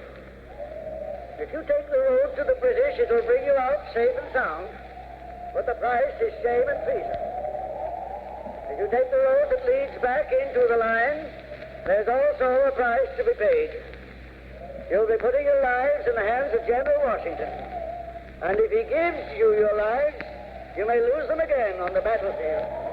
Because there's still a war to be fought, and only the good Lord knows whether it's to be won or lost. Now, men, we'll vote on Governor Reed's proposals. All those in favor of accepting them and going back into the line, raise your right hand and raise them high so the tellers can see them.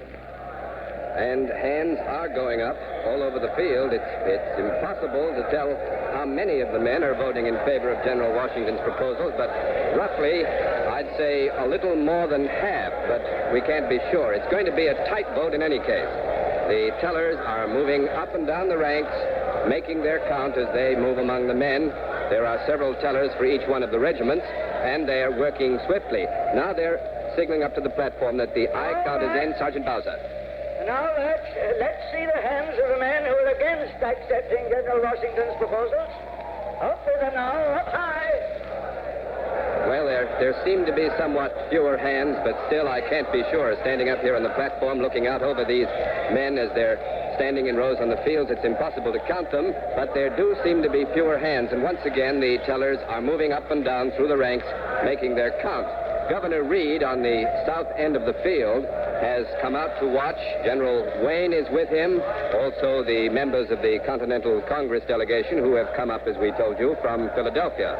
John Mason, the British agent, is at the west end of the field under guard, and he's watching the vote with Sergeant Williams.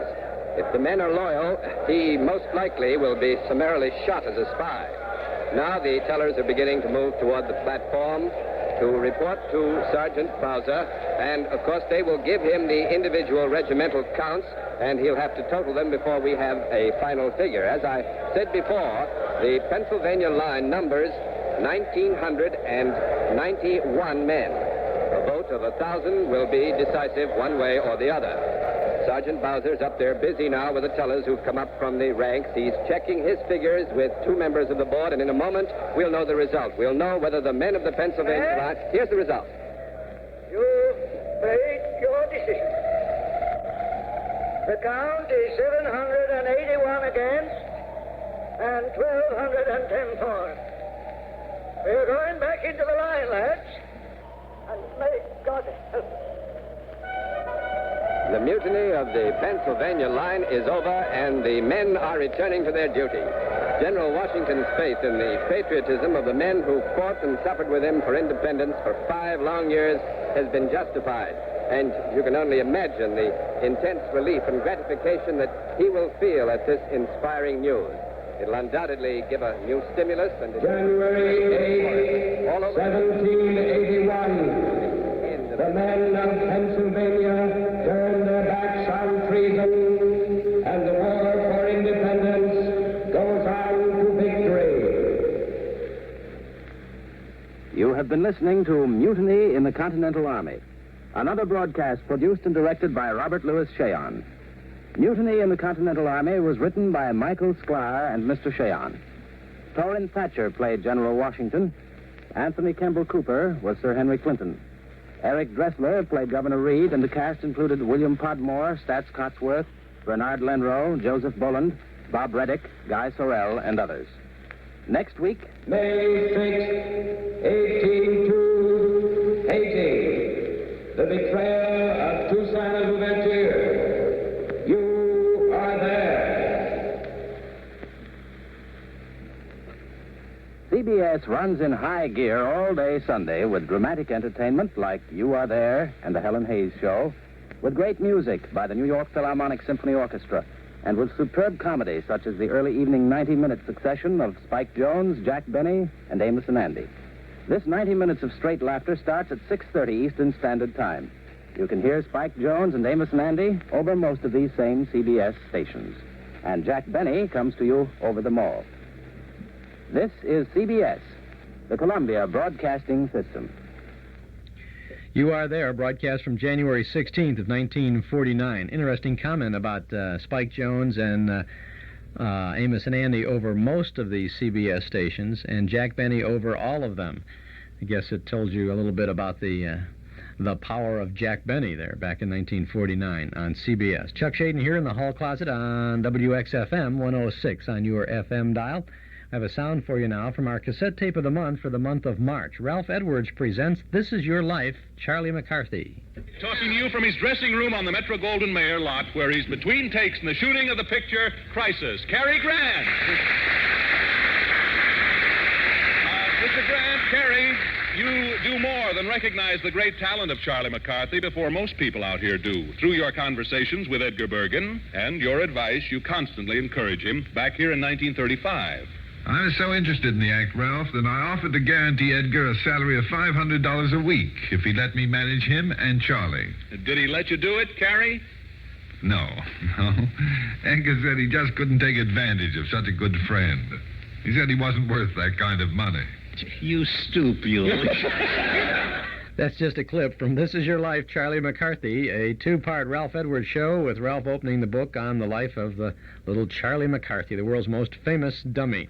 This hour-long tape features Edgar Bergen, Mortimer Snerd, and Cary Grant, Rudy Valley, Dorothy Lamour, a load of folks as they paid tribute to Charlie McCarthy. It's our cassette tape of the month for March, and it's yours for only $5 from the Hall Closet, Box 421, Morton Grove, 60053. This Is Your Life, Charlie McCarthy. 2 consecutive half-hour programs from March of 1950. They're yours back-to-back on our March cassette tape of the month. $5 from the Hall Closet, Box 421, Morton Grove, 60053. Or you can pick up your March cassette tape at any of the 4 offices of Northwest Federal Savings in Chicago, Des Plaines, Norridge, Arlington Heights. Charlie McCarthy getting the star treatment from Ralph Edwards. Our cassette tape for March, $5 from the Hall Closet, Box 421, Morton Grove, 60053. Eden's Plaza Shopping Center, where plenty of free parking makes it a pleasure to shop your favorite store or service. Eden's Plaza Shopping Center, where Eden's Expressway, Skokie Boulevard, and Lake Avenue meet at Wilmette. Eden's Plaza Shopping Center. Easy to reach, easy to park, easy to shop. Smile when you shop 7 days a week at Eden's Plaza Shopping Center in Wilmette. It's 43 degrees at 8 minutes before 10 o'clock. A salute through the morning here in the hall closet to Stan Laurel and Oliver Hardy. Pardon the intrusion, lady, but my friend and I are victims of the Depression. We haven't tasted food for 3 whole days. Fancy not eating for 3 whole days. Yes, ma'am. Yesterday, today, and tomorrow. We were wondering if you would be kind enough to provide us with a piece of buttered toast. Why, certainly. Would you mind throwing a piece of ham over that? Oh, Don't you worry. I'll fix you something very nice. 1,000 thanks. Is there some little thing we could do to repay you for your kindness? We're willing to wait, you know. Oh, no, I think not. How about you chopping some wood? That would be splendid. Splendid it shall be. That's fine. I'll call you when it's ready. Why did you have to suggest cutting wood? I didn't suggest it. You said to the lady that shut up. You make me sick. Well, you suggested it. Now you cut it. Well, I don't know anything about cutting wood. Well, you ought to.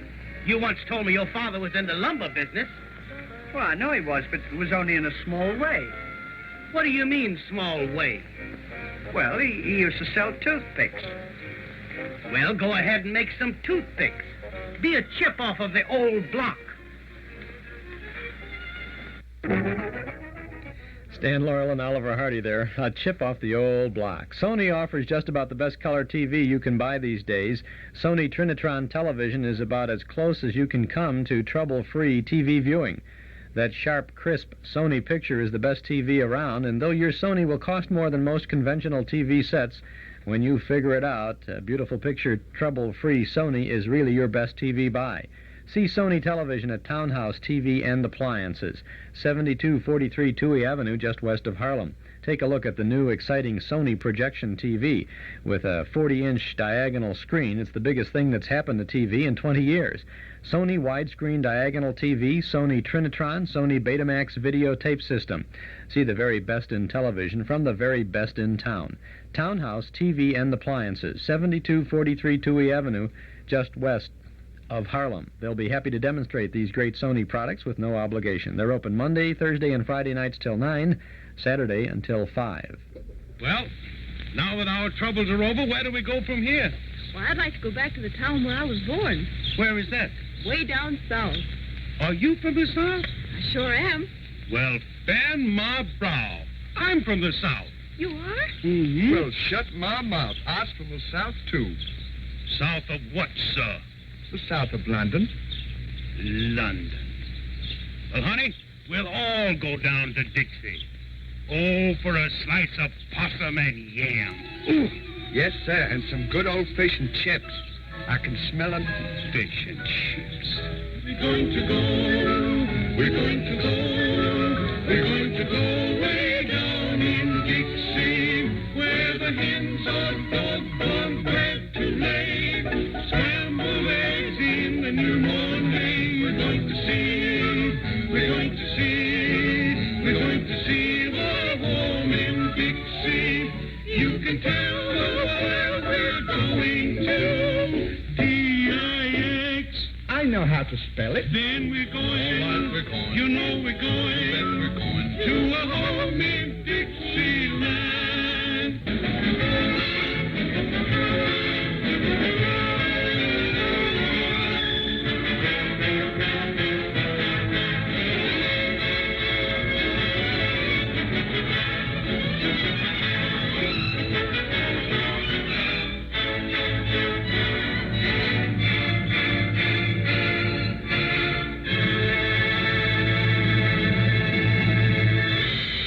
Stan Laurel and Oliver Hardy. Great sound there, the wrap-up of the film Way Out West, going down to Dixie. And that film is going to be shown this Saturday evening in the Memory Club in the community room at Northwest Federal Savings.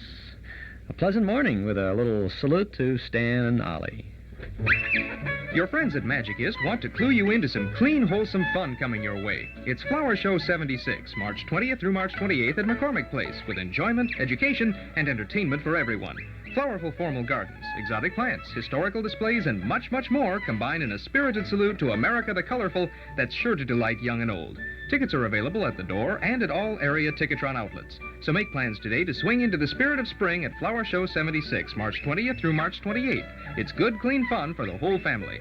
This public service message has been brought to you by Magicist, Chicagoland's #1 carpet and furniture cleaners. Come clean with Magicist and get your whole house Magicist clean.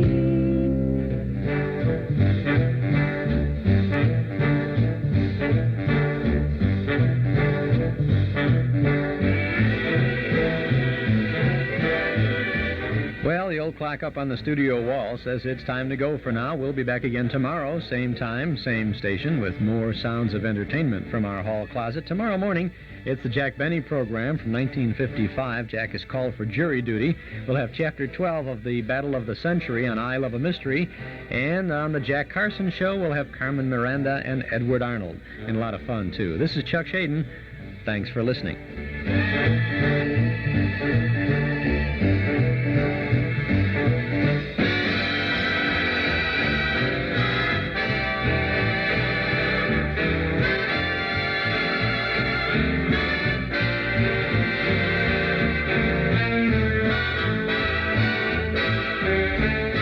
Here's an important message for all Xerox and IBM copy machine users. If you're presently using a Xerox or IBM copier, you may be paying too much for your copies. Why not find out about the new Canon copier before you sign on the dotted line? Consider these facts. Canon copiers can copy on plain paper. Canon will make two-sided copies. Canon can copy originals as large as 18 inches by 24 inches or as small as 5 1/2 by 8 1/2 inches, all on the same size paper. Canon can copy up to 30 originals per minute. Most important, Canon can make each perfect copy for as low as 1 penny apiece. No machine will copy all that. For information on the amazing Canon copier, call 345-4100 for Ambassador Office Equipment, your exclusive dealer of Canon copiers in the Chicagoland area, offering a complete line of Canon calculators and microfilm products, too. Call 345-4100 for complete information and a demonstration. 345-4100. In stereo at 106 from high atop Sears Tower, this is WXFM, Elmwood Park, Chicago.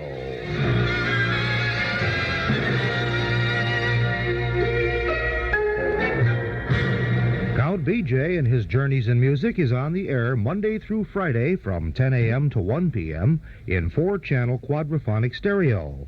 Stay tuned now. The Count is back, and he's next.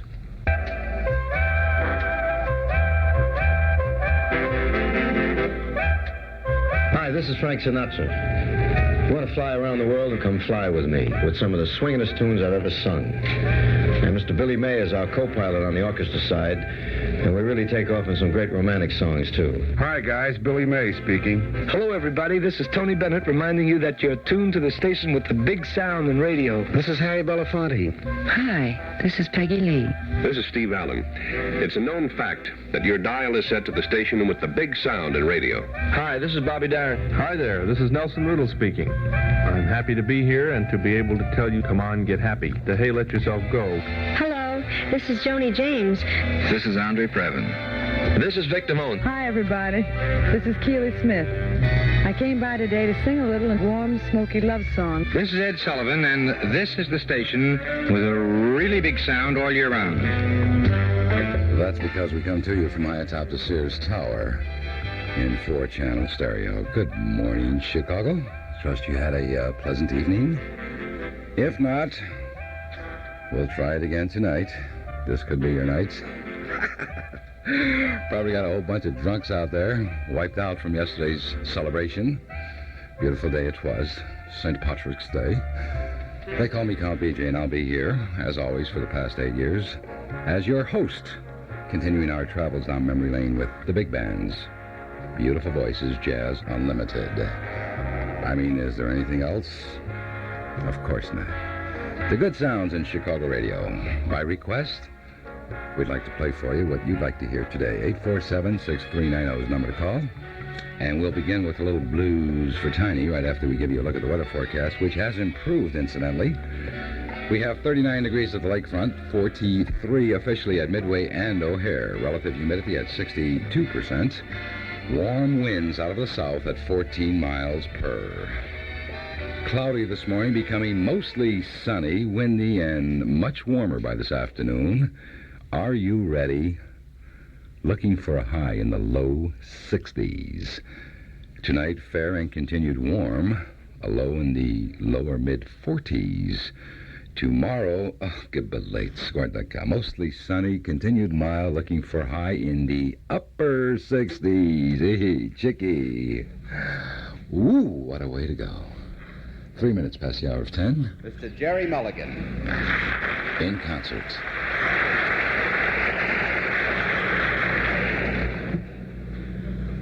Thank you very much. We'd like to play a tune written by our bass player, Red Mitchell. Might add it, we feature our bass player, Red Mitchell. A tune he calls Blues for Tiny.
Tiny's Blues, featuring Mr. Red Mitchell on bass with the concert Jerry Mulligan Quartet.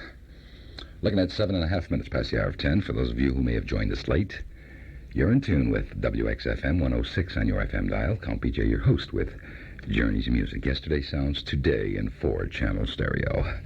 We'll be right back with Pete Rugolo conducting, Miss June Christie singing, something I classify as heavy. You'll like this. Stick around.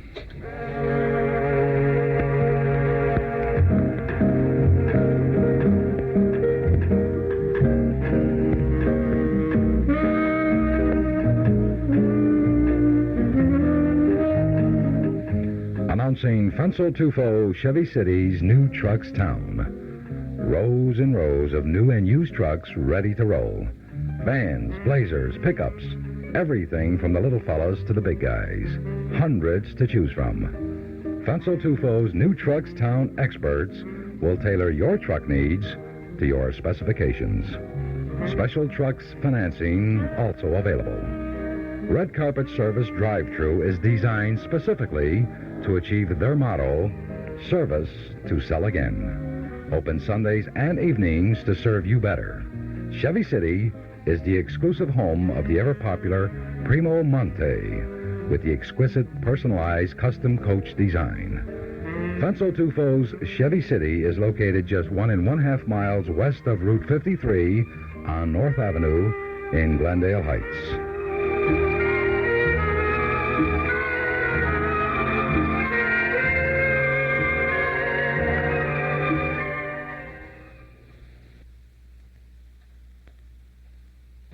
This quarter hour of Journey's music in 4-channel stereo is brought to you through the courtesies of the Transcontinental Development Corporation of Lombard, Illinois. Special good morning to Randy. Certainly hope you enjoy Remind Me.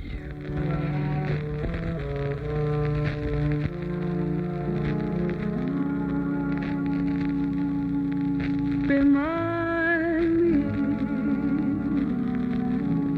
not to find you so attractive.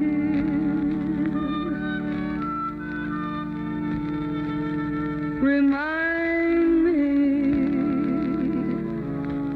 that the world is full of men.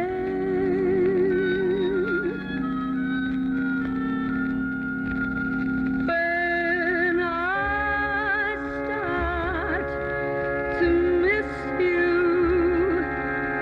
to touch your hand, to kiss you, remind me to count to 10. I had a feeling when I met you. You'd drive me crazy if I let you. But all my efforts to forget you